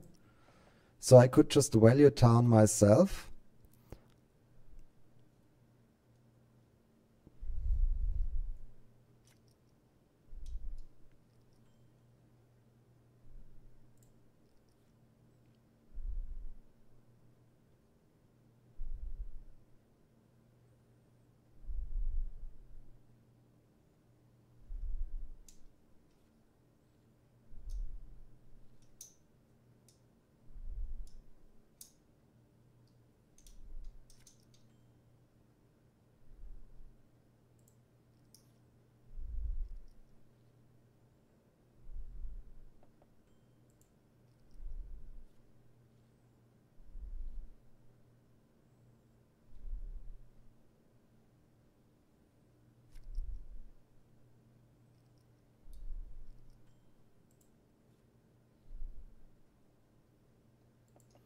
So back to the king queen, one last comment that I want to share with you. It's a general concept, is that if you bet, if you bluff the turn in general, you want to avoid that you bluff turn and then always have to give up rivers.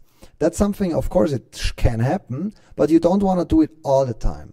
So it's pretty cool to have a hand where you know that you will be able to continue your bluff on many rivers. And that's pretty much a perfect example of that. I can bluff diamonds, I can bluff clubs, I have something on a 10, a queen and a king. So with this hand I don't need to be afraid.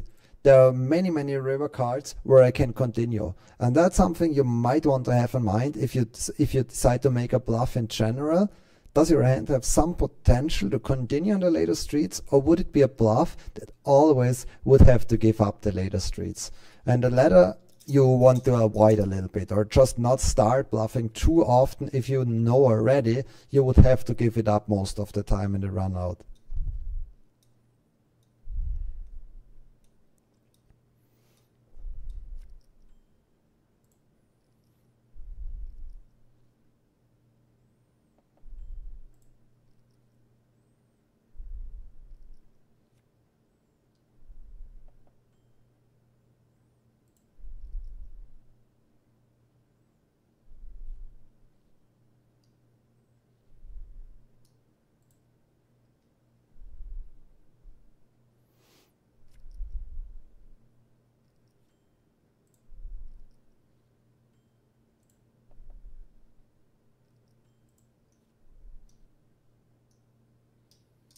Seven deuce, never lose.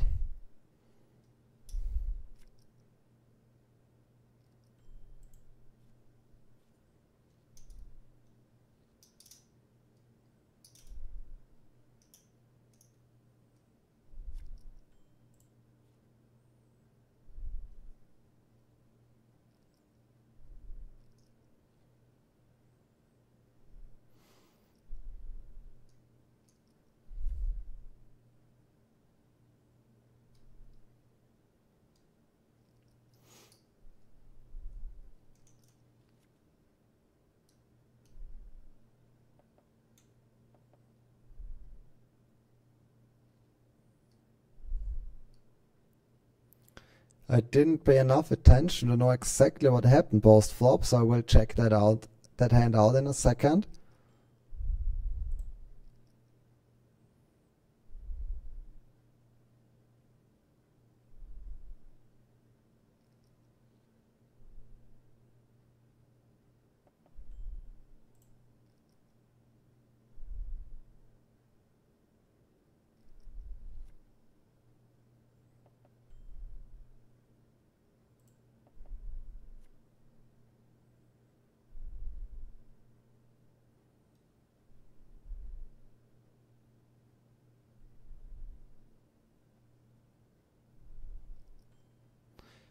Not great, but what should I do?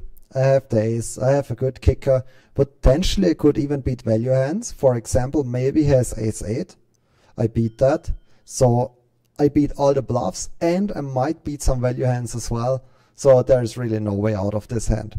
And yeah, he had one of the bluffs, the missed gut shot, completely fine play, but that's why we just can't fold here.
Not exactly sure about my defending range here. In this structure with ante and rather deep.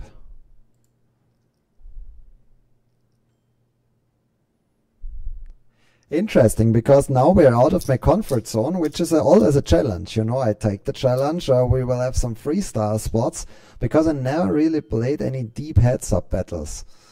So you will see me freestyle now, both pre-flop, both post-flop.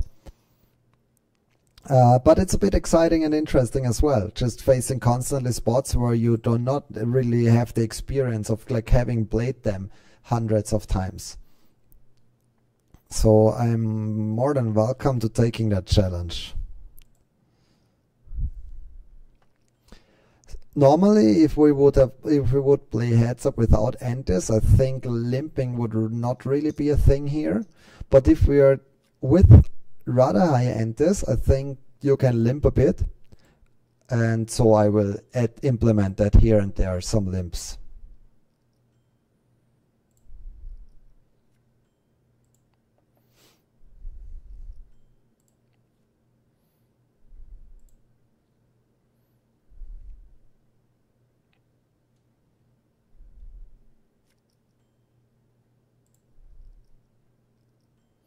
All right, back to his aggression. I like it.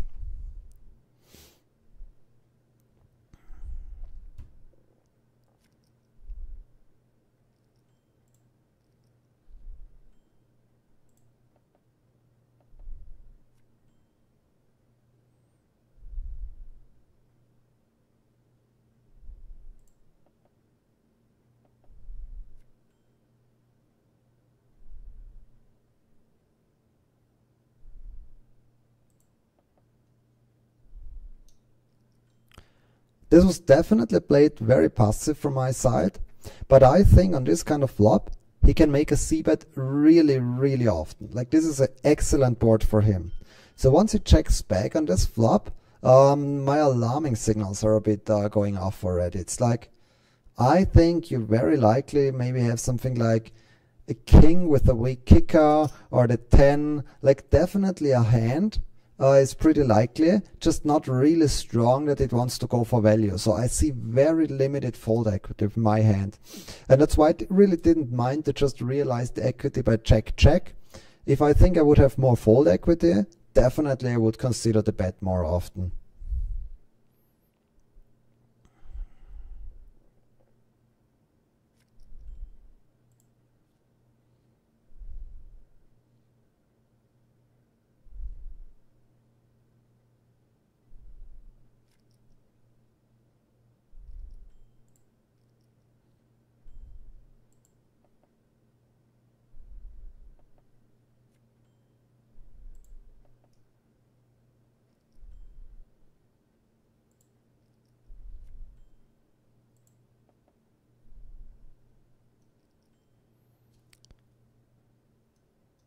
That's a tricky one. That's a tough one.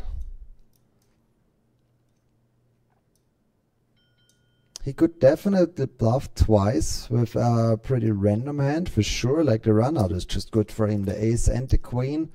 I mostly have the 9 or the 8. But I don't have a club. That's really not good for my hand. I think I'm still gonna make the call, honestly. Now it's really close. Like, regardless if he had it now or not, we know my hand is close, because the ace is really a card that he can use for aggression. Like any type of gut shots, or even really low equity or no equity hands. Sometimes he can do that with. It's fine. It's just because the ace is so good for him that he can use it. So if I always end up folding every hand that is not an ace or a flush myself, then I would fold way too often anyway. So I need to find some of the calls. And the question is, what are the best calls then? Is it a 9? Is the 8 relevant? I think the 8 is not so relevant, because a lot of the draws, like 10-8 or check-8, he would bet on the flop anyway. So I think my 8 is not interfering that much with some of the draws or some of the bluffs that he could have had. I think he can also bluff like 5-3, 5-4, quite aggressive this way, turning the gut shot, and I do not interfere at all with that. So I think my hand is a solid candidate. I have no club, small downside for sure, but even that is not that important. I mean, flush draws he will see bet quite often on the flop. So it's not like as played, because the flop will check, check, and then he bets the turn and bets the river. It's not like he will have that many flushes in that line either. So honestly, I think the 8 of clubs is not that relevant. In the meanwhile, we have a huge hand going on here.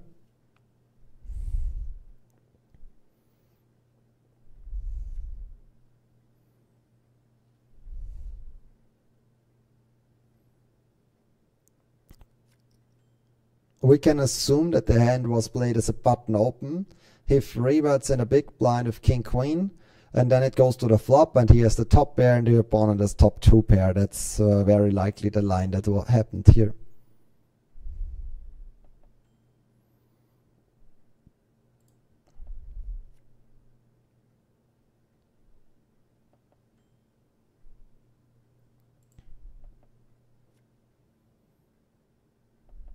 Yeah, there is a chance we win. Ace-10, Ace-King, Ace-4. Ah, okay, yeah, sure. He didn't want to bluff it. He didn't see much potential.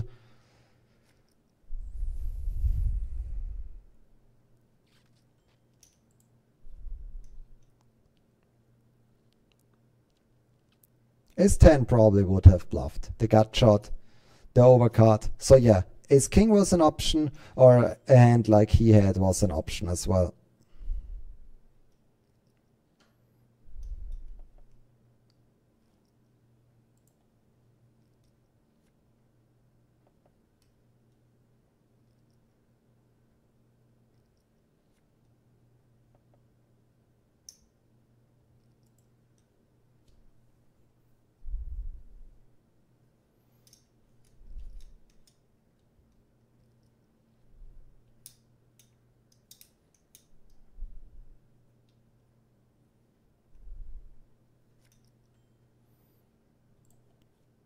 So, quick check on what happened there. I want to see the line. Was it a triple barrel with rivering the flush? He opened, c-bets the flop half pot, picks up a combo draw, c-bets 2/3. This player sticks around with his queen 5, which was correct. Ah, check raise river, half pot river followed by a big raise. I see what is happening. Okay, okay.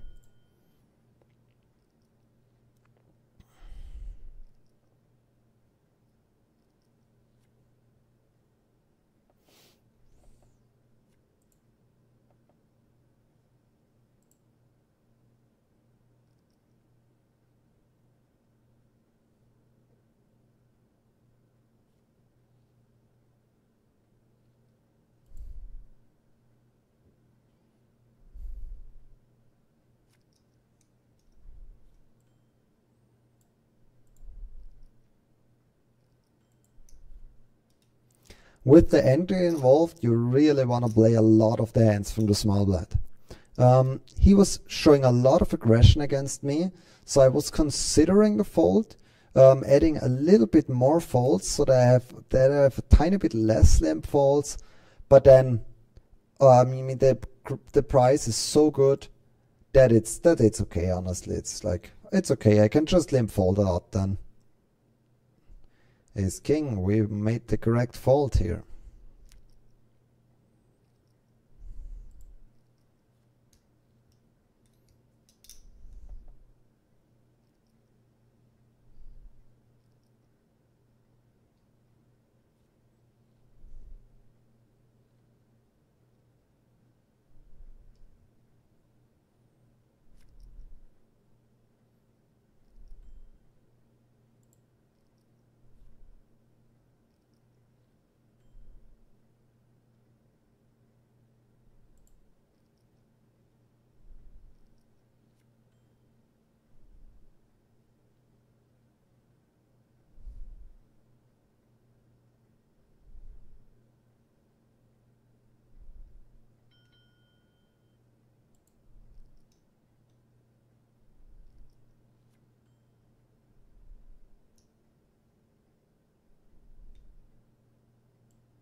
Okay. He did not believe me, which was correct this time.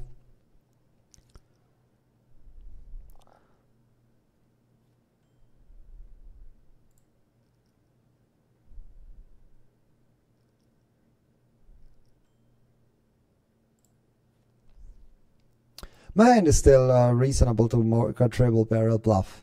The 6 has very limited showdown value. I can easily get stronger hands to fold by betting the turn. I get to fold, for example, pocket pairs, 9s, pocket checks if they played like this. Then he might have king 8 suited, queen 8 suited type hands, which will fold to a second barrel.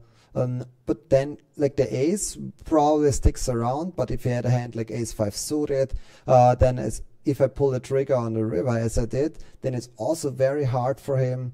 So all in all, I think that's fine. I also think his call is fine, but on this run out, it's pretty tricky for him. It's not that comfortable. But he called very fast. So he just said, oh, well, I'm going with it. I have the ace. I think in theory his hand should call sometimes, but I think he should also fold sometimes. Like, the runout is just too good.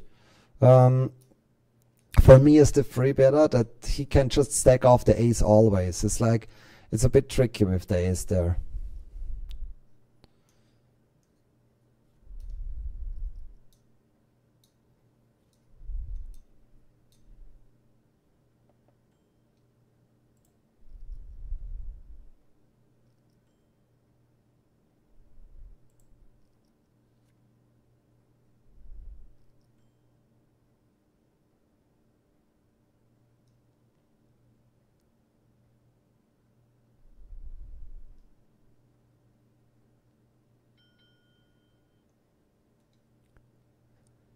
Very tempting to continue. Can have plenty of gut shots. 4-5, 5-6, 6-4. The 3 is not that likely for him to have. But as in terms of my own range, I still have plenty of stronger hands. So it's kind of both arguments playing against each other. I'm not really good in my range in terms of continuing. But still I can find plenty of bluffs in his range. He can have also medium pocket pairs, which are ahead, where it would be better if I have a higher kicker, like ace queen, and also an overcard to the check, so that would be a better hand there.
Yeah, that hurts, but cannot call it off.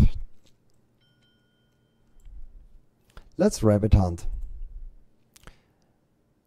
We would have completely missed.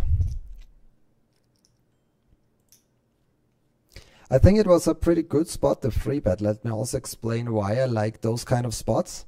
This player, he posted his first hand, and he was dealt into the hand right away. So he already posted a 40. And if that's the case, then I think they're more likely to raise, because they are, even if they have a bad hand, let's say ace with the weakest kicker like ace-3 offsuited, they might just still raise, given that they already have 40 in the middle. So in a spot like this, the range is a little bit looser. And that's why I think it's a really nice spot to free bet it. And I also had a reasonable hand for it. It's just like versus the all-in, I am not quite strong enough to then call it off.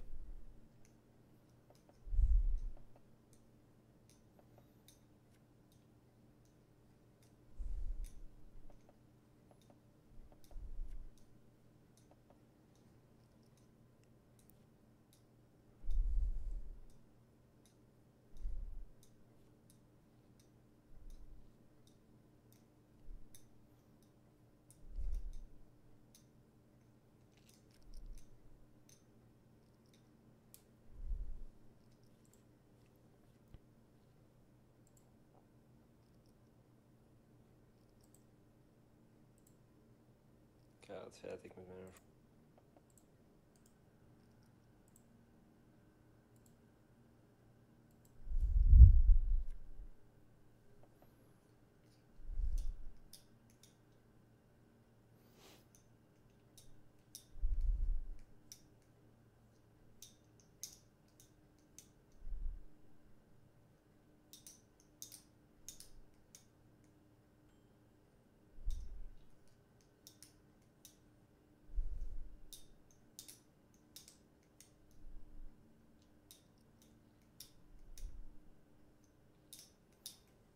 Okay, the greedy third pot value bet on the river, and it worked out perfectly. He got the look up from ace high. I'm sure if he would have bet bigger on the river, that ace high would have folded, but like the third pot bet on the river, it got him. He's like, damn it, I don't want to fold.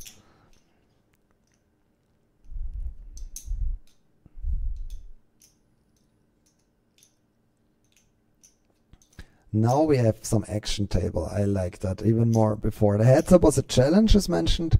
I always like to take spots that I'm not like super used to. But a table like this with a lot of free betting, with a lot of squeezing, a lot of big pots, that's certainly more fun in my opinion.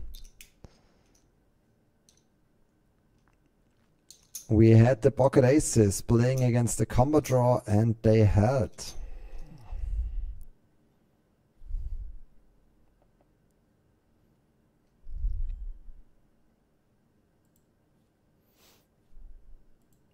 How was it played pre-flop? I still want to see if there was a squeeze or it was just call.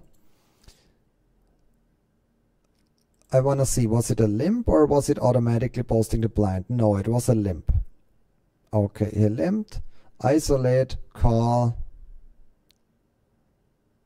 Limp free bet pocket aces. Okay, we need to make a mental note on that one. But it looks like we have a decision here. Okay, we have nothing. Alright, limp free bet. Let's keep that in mind. Players capable of all kind of moves.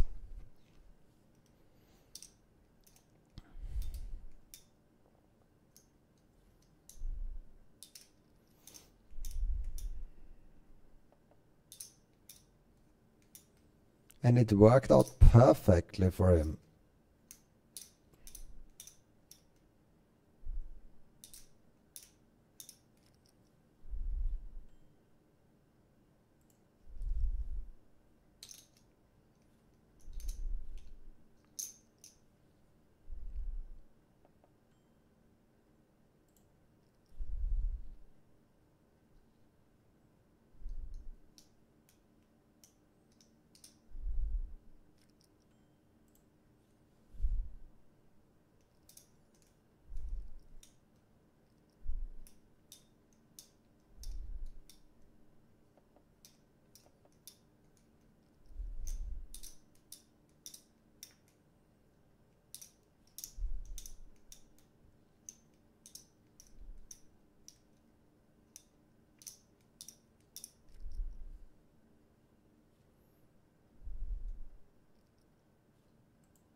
The question is, what would I have done if he bets? I think I would have folded. The river card was just a bit too bad for me now.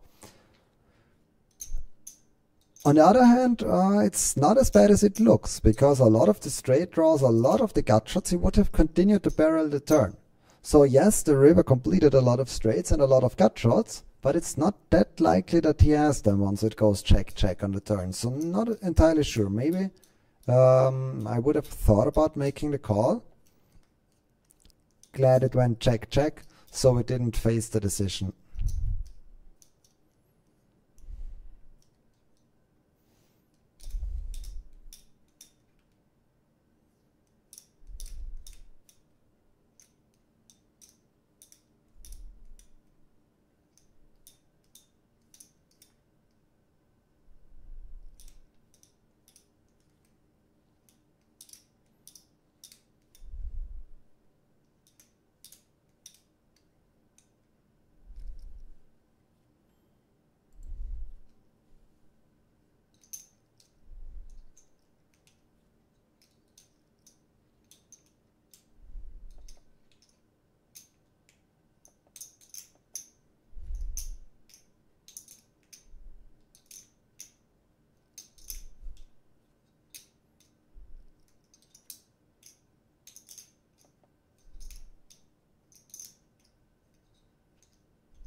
Let's take a look at how that hand happened. That it was such a big pot with jagged off suited here. Okay, it was freeway on the flop. I see that. Jack checked around, and then he had the straight draw with the jack 8. Okay, reasonable. He leads, gets the raise, sticks around, and he gets there. Okay.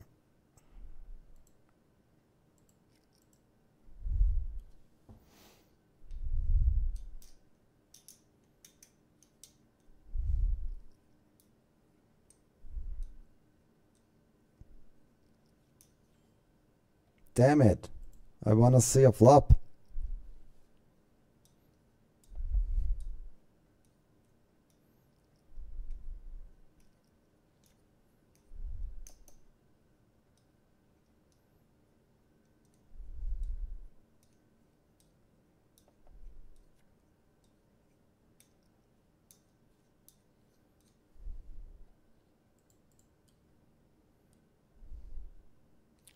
I had the 6-7 suited there, which is a hand where it always hurts me a little bit if I can't even see a flop.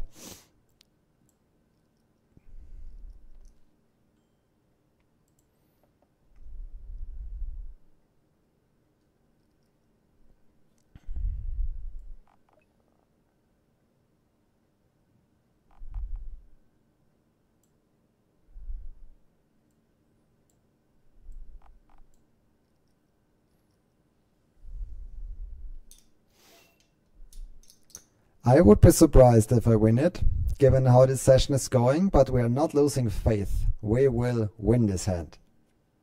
Yes, there we go.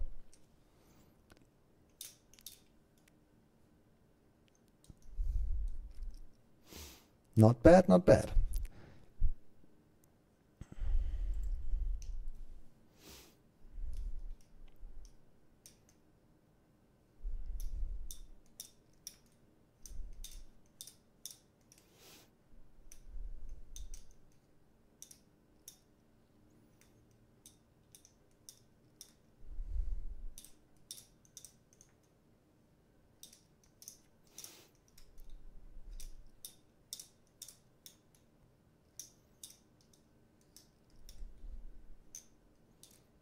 Strong, not flush draw versus a set. Quads is a good hand. Oh, did he win a high hand or something? Yeah, it looks like it. High hand bonus of like 1,400. Nice, nice hand.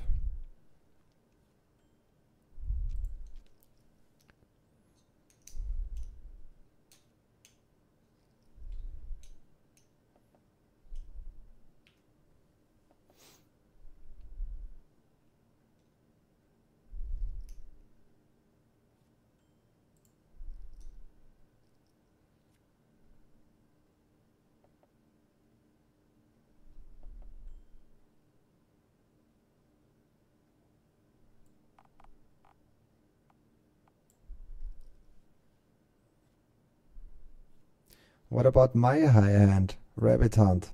Oh no! Would I really have won the high hand now? That's sick. So what qualifies for a high hand? If I check it, let's say I check it back, I river the straight flush, and then we check it down. Does it qualify for the high hand? Do I only need to win with it? Or what's happening here? Do I need an all-in?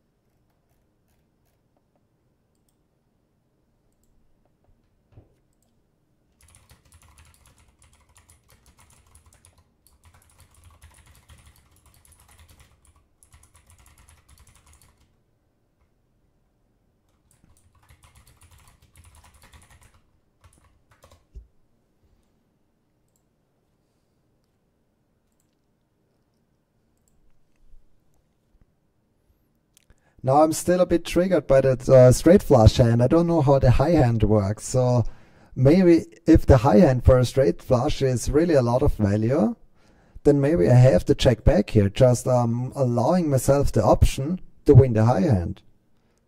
Because if I bet, there's a decent chance that both of them are folding. But if I check it back, I have two outs for when making the straight flush.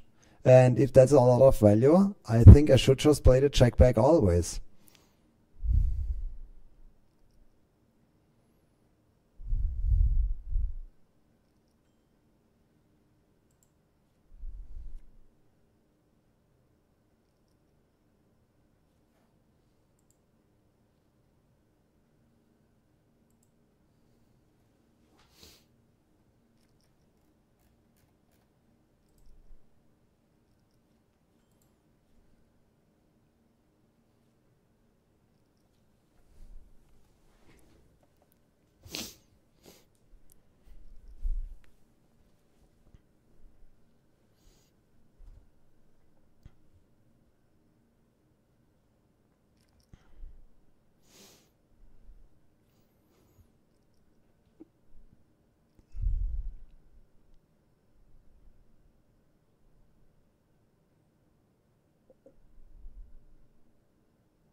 Oh. Let's see. Pocket pair, someone? Nope. Straight against combo draw.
They're really going for it. Oh no, again he has it.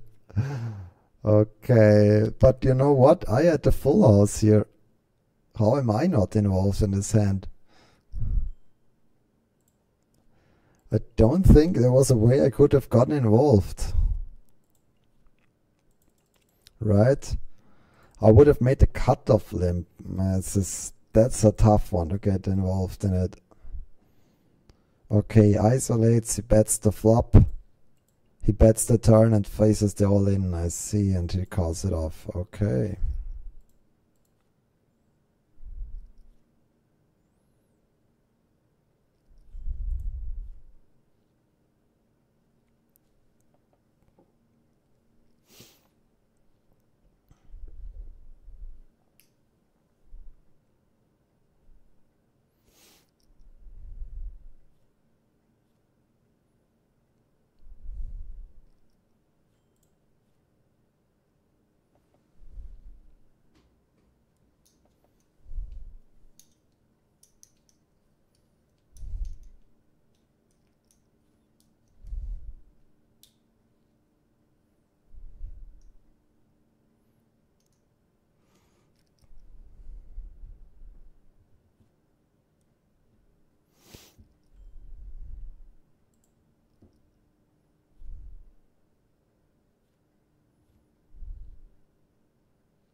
I think like a check back on the turn is definitely something to consider. I decided to keep betting, which is not a problem, but now it's a really tough spot. Like the ace with a bad kicker. We seen him play all the strong hands very straightforward. On the flop he pushed all in with the straight. On the turn he went all in with the straight. So I think if we had the flush draw, he might just play the straightforward way as well. That's a headache fold. But given the hands that we've seen, the fold is the correct play here. It could always be that he had just a weaker flush draw on the flop. For example, 8-5 of spades, a flush draw like this. He probably does not want to get it in right away. But now he turned the combo draw with the gut shot and a flush draw. So that is possible, that I got bluffed from a combo draw. But beside that, I still think it's pretty likely that he was just ahead. What happens here? Oh my god. Should we call? Yeah, we are here to play hands. 5-way on the flop.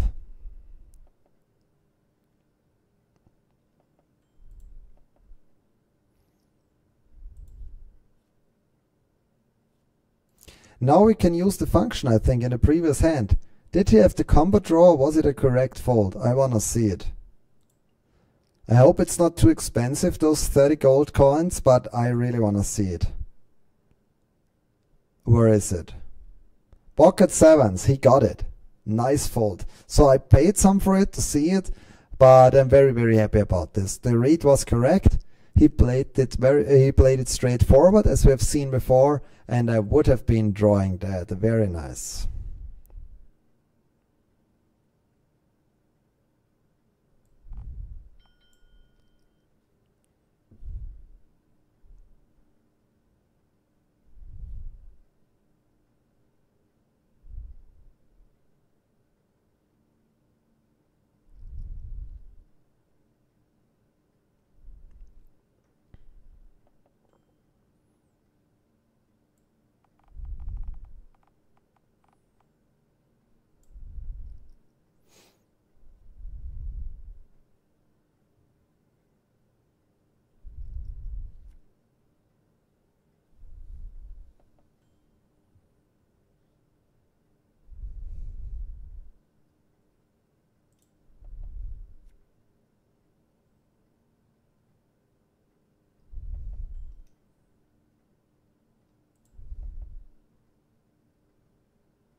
big hand with big pot. I mean, big pot with those two hands against each other. So definitely we want to see what happened there.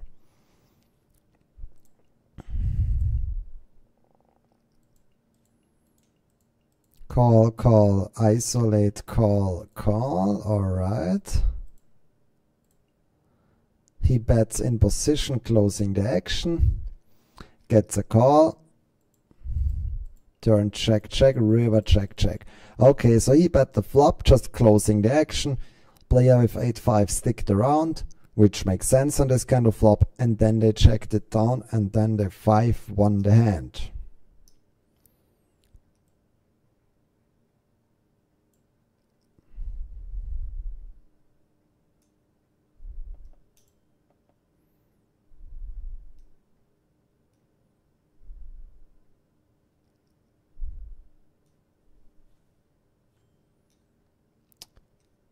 That's so unfortunate for us. I cannot call it. The price is too big. I really would want to see the run out. Let's rabbit hunt. Yeah, well, okay, that's a club. At least it's not like that we would every single time win it. Maybe it was the card we re-improve and he improves even better. But I cannot call a bot bet there.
So there are 4 aces in the deck, but there are 4 players making action. We have an issue.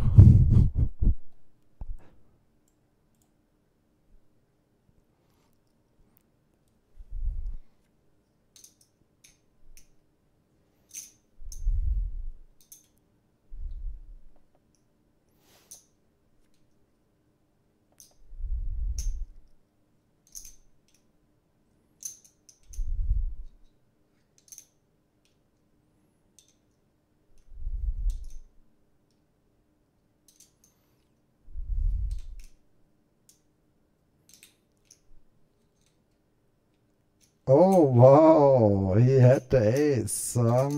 He sticked around. I mean, he would have won the river. He rivered the higher 2 pair. But in general, it looked like nobody had a deuce beside the action. But I mean, there's like, this is not a decision I can question. Like, if I bet the ace, I get 2 calls and a raise. There's just no way that I can continue here.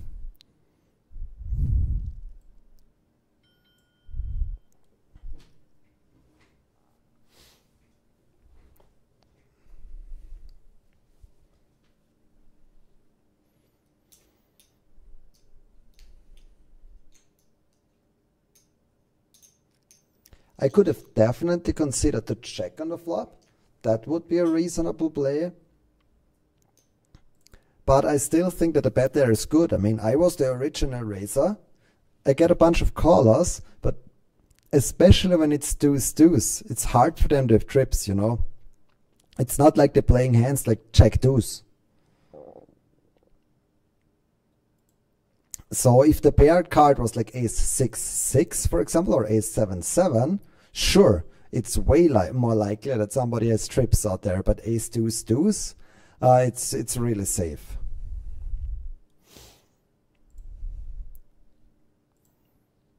Damn it.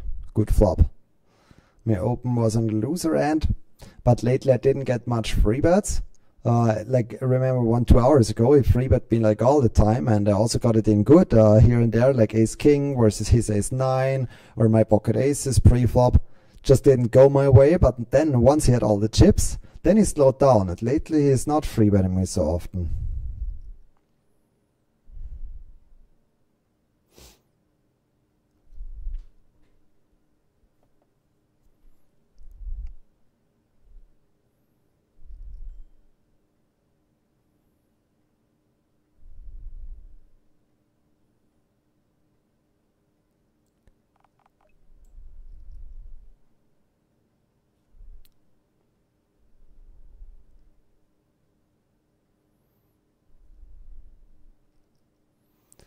All right, let's go. Trying to get it in. Good again.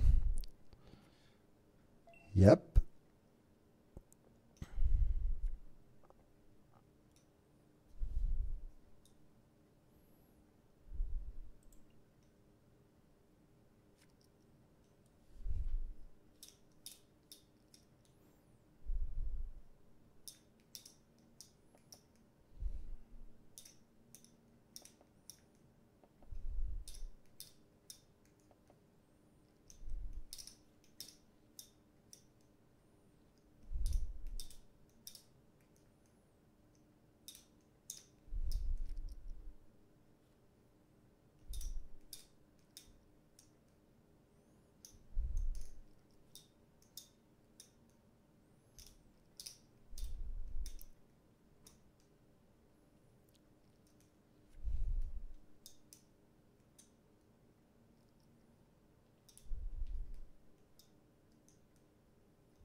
There's a very tiny chance I could win, but the ace is really not a cool river card, I feel like.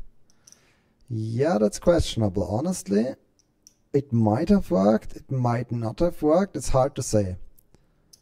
I thought at a hand like this I would get the fold by the betting on the turn, but he's like, he will bluff on the ace every time on the turn. I will stick around with the 6 here. So I could have bet the pot on the turn a little bit bigger. That was certainly an option. And maybe the river would have worked, we don't know.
Then we had another hand right before, when I check called the flop and check raised the turn, and I flopped the nuts here.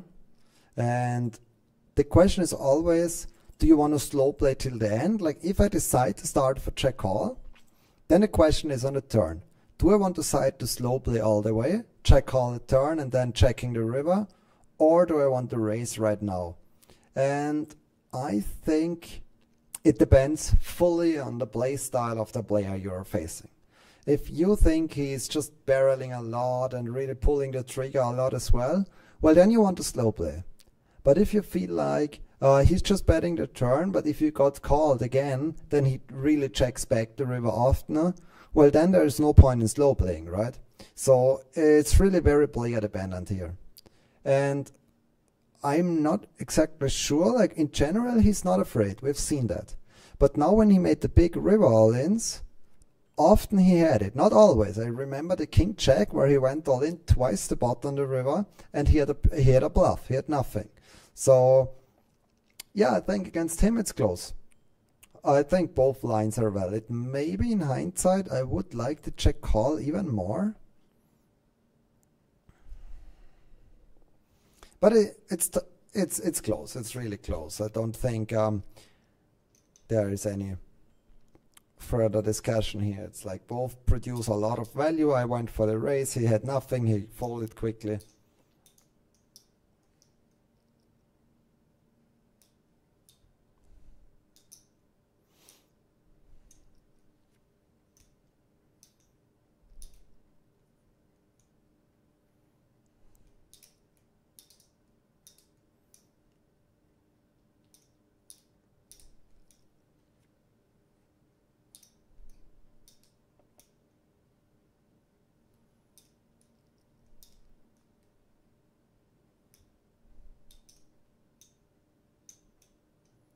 Oh, that's a tough one. On the paired 6 river all in.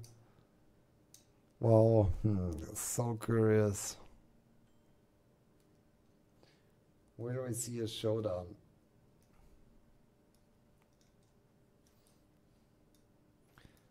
Oh my god. I love what I'm seeing. He had the complete nothing. He had absolutely nothing. And he just goes for it. I like it. My friend put a lot of emotion in his hand, a lot of willpower, as I always say. What happens here? Raise, call. He called with Queen 8 of diamonds. That's optimistic to start it. Then he raised on a turn. He raised on a turn with Queen 8 of diamonds. And then he puts the trigger and goes all in. Oh my god, what a legend. He's like, I want to win this hand. And he did it. He won this hand. That's insane. That's really sick. Okay. Wow.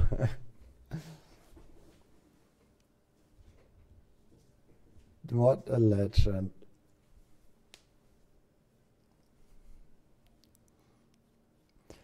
I'm not in, like, I would have never guessed this hand ever. Like, even if I had 50 guesses what hand he has, there was no chance I would get anywhere close to Queen 8 of diamonds. Like, yeah, that's hilarious.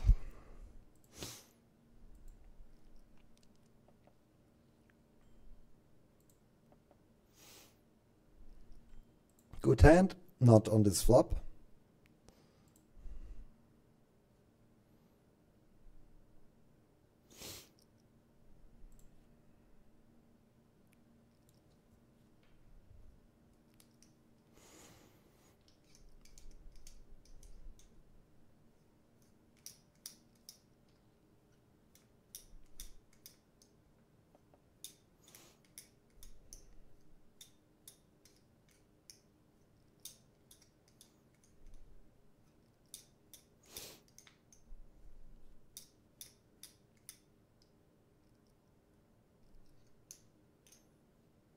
Jack 10 against Queen 9. Top 2 versus a straight draw.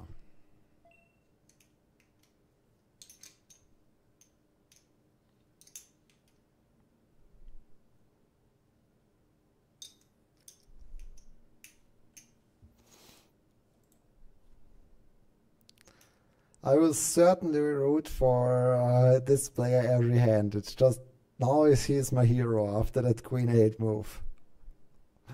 So he deserves all the chips.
That's my hand, right? Yeah, it is. Once it goes a quick check, check, check, I am likely the winner. I want to check out the previous hand. It was not a super high action hand. Just want to see how the pot got to 710. Raise, call, call. 3 players involved. Ah, okay, and the turn went bet call, I see. So the ace queen bet on the turn has the ace of hearts as well. 5 deuce wants to stick around. Was the right decision here? He was ahead. That's what happened.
Yeah, I could have gotten a pot with a turn bet. Thing is, if I have a heads up pot, like I will review this hand in a second once we have a bit of time.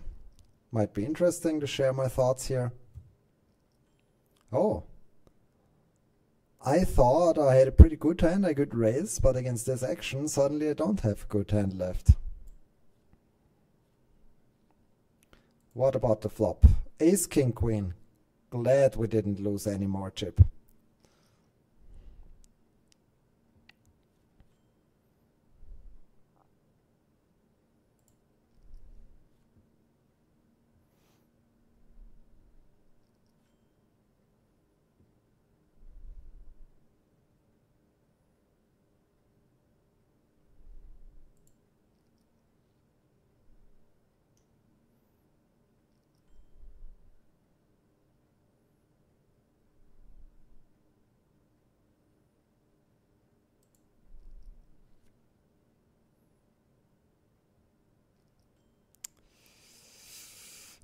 It was a big free bet to start with. Looked a lot like ace-king if somebody bets that big. But now we are just really low in our range, especially on this turn. It hurts, but can't call it. Cannot call it. Wanted to get back to the previous hand. Here we had 9-7. So if this was a heads up pot and I have a gut shot like this, I can bet it for sure. And if it's freeway, I might also bet it. But at some point, if there are too many people involved in the hand, then you cannot just bet every single gut shot always. So what I was thinking, if I had a club in my hand, I would bet my gut shot. But just the way as it is here, I decided to check it once more. Yeah, just wanted to share it. So be a bit careful if there are many players involved, like 4 players, 5 players. Be a bit more selective in what you want to bet. Yeah, that's it already. This time, once we've seen the showdown, we've seen nobody had anything, so clearly it would have worked out. But this is a very results-oriented thinking. When there are many players involved, it's rather likely that at least somebody has something. So fold equity is a bit reduced.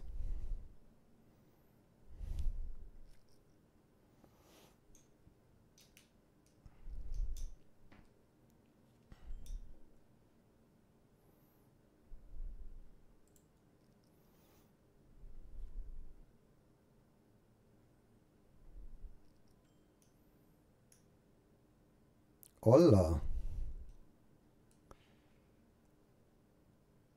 I believe it's the first limp re-raise that we see,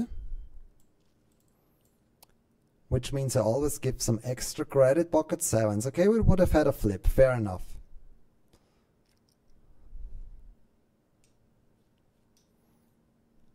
Maybe it's, yeah, interesting why he doesn't raise to start with.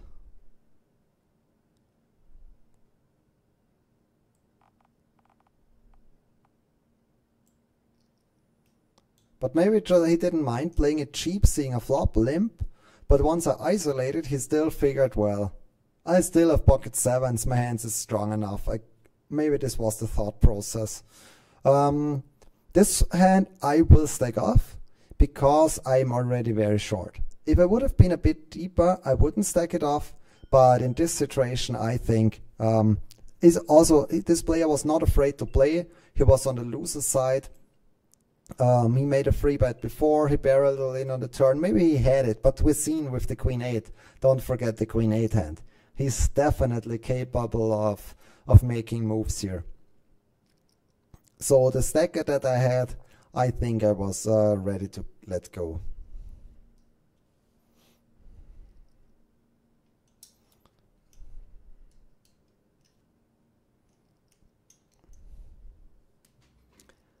That's not a good strategy, how I do it, by the way. If I lose all big hands in big pots, like losing the aces for 6k, got it in with 85% of the turn for 7k, losing it, and then I get it in bad in the small pots and I win them, that's maybe not too smart. I should try to switch it around. But as we all know, we can't choose. That's just how it is.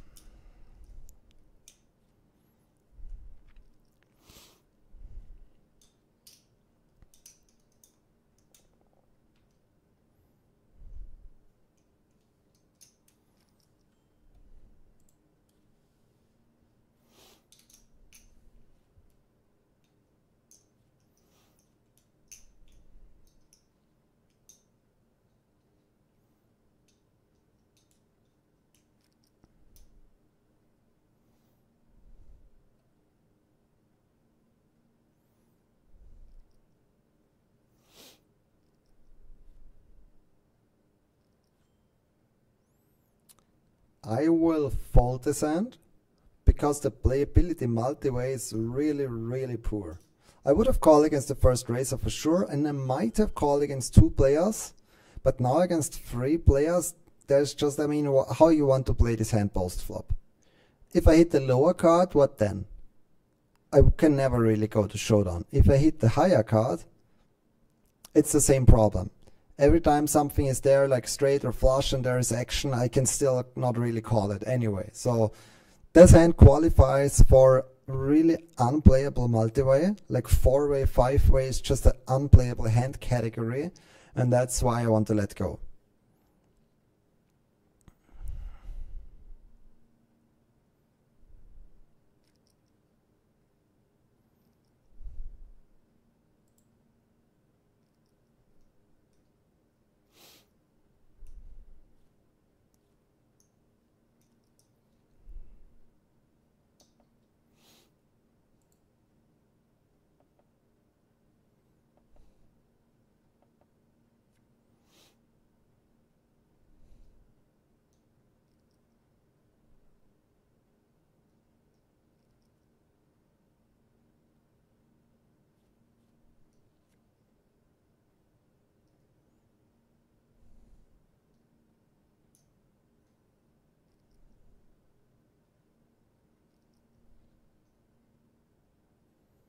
Split pot.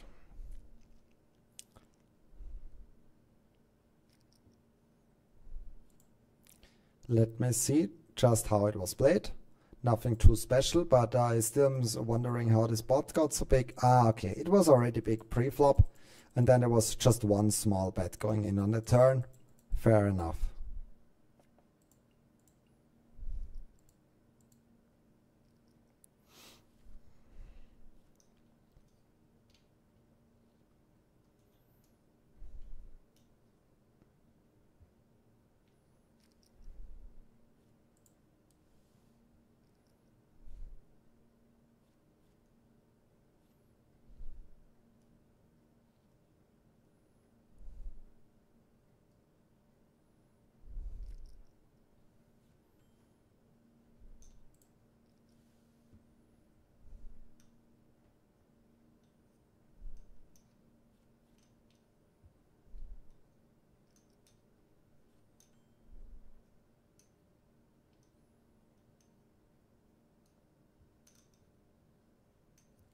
I think it's pretty close. I will let it go. I do not have the impression that this player was in particular aggressive, and check 9-4 would have not connected in any way with my 7-5 suited.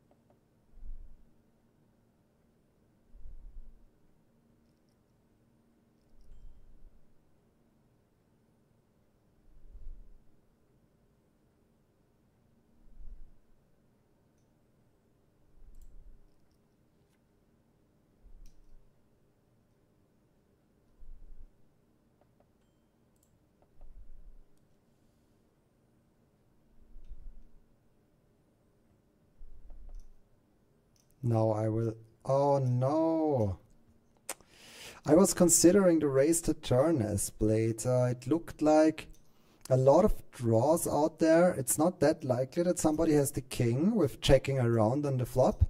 But then on the other hand, my hand doesn't need that much protection. I have queens. So what are the bad cards? The only bad card really is the ace. And even if one of the draws complete, I will still win it a lot. It's not like, oh, one draw completed, immediately they have to have the flush. And we have seen there was pocket fours out there was the 8. So the draws were completely safe cards. I wouldn't mind about any of the flush draws. But that river was really unfortunate. There were 4 outs that I could lose, 2 outs to the 8 and 2 outs to the 4, making the full house.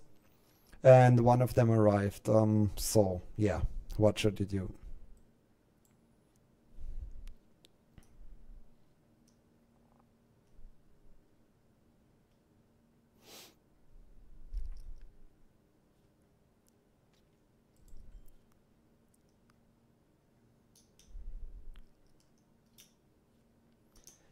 The question that would have been interesting if he bets again.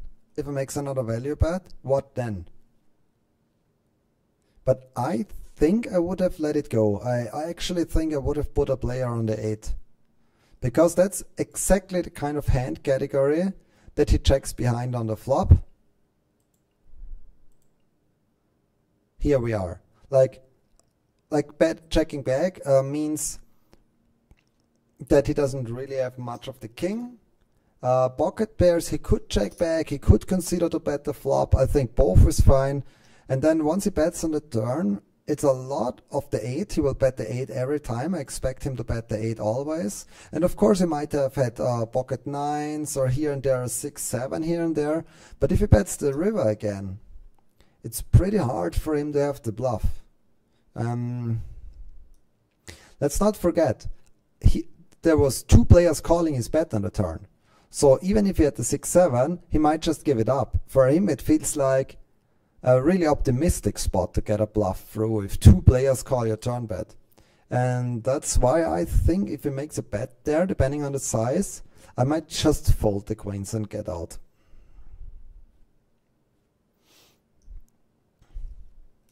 But then you never know, because we have seen the Queen 8 of Diamonds hand of our friend over here. So that might be an argument where I change my mind. Even though I would normally like a fold, maybe we would then say, well, he's so capable of making moves that I'm gonna still pay him.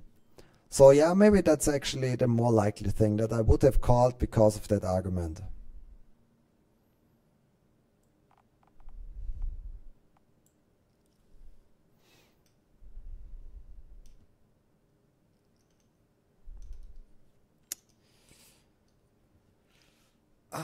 This is a close one. I got a suited Broadway hand and my squeeze is fine.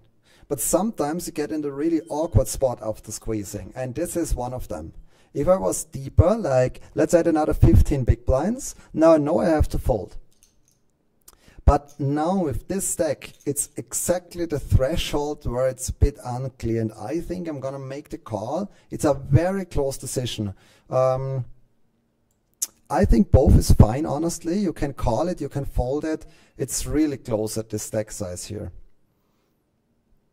But as mentioned, like 10 BP more, and I would definitely have folded my hand. And if I had 10 BP less, then it's an easy call at this point. So we are right in this problem zone where we do not have a clear decision. Do we stack it off or do we let it go? It's exactly the problem stack size. And against his holding, we had the equity. Like if he shows us he has ace queen, then we would need to make the call. So what we are hoping in that spot is that we are not dominated. We do not want to see pocket jacks, and we do not want to see ace king. And if he shows us ace queen, it's perfectly fine. We had the equity to call. I think looking the last 3 hours, it was not a surprise that it didn't go in my way, but doesn't matter, because what matters for me is that I make the right decision, and I think it is fine that I called here, and especially as I mentioned, seeing his hand, the call was the better play.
Tiny chance that I win it. It is possible. Not super likely, but it is possible.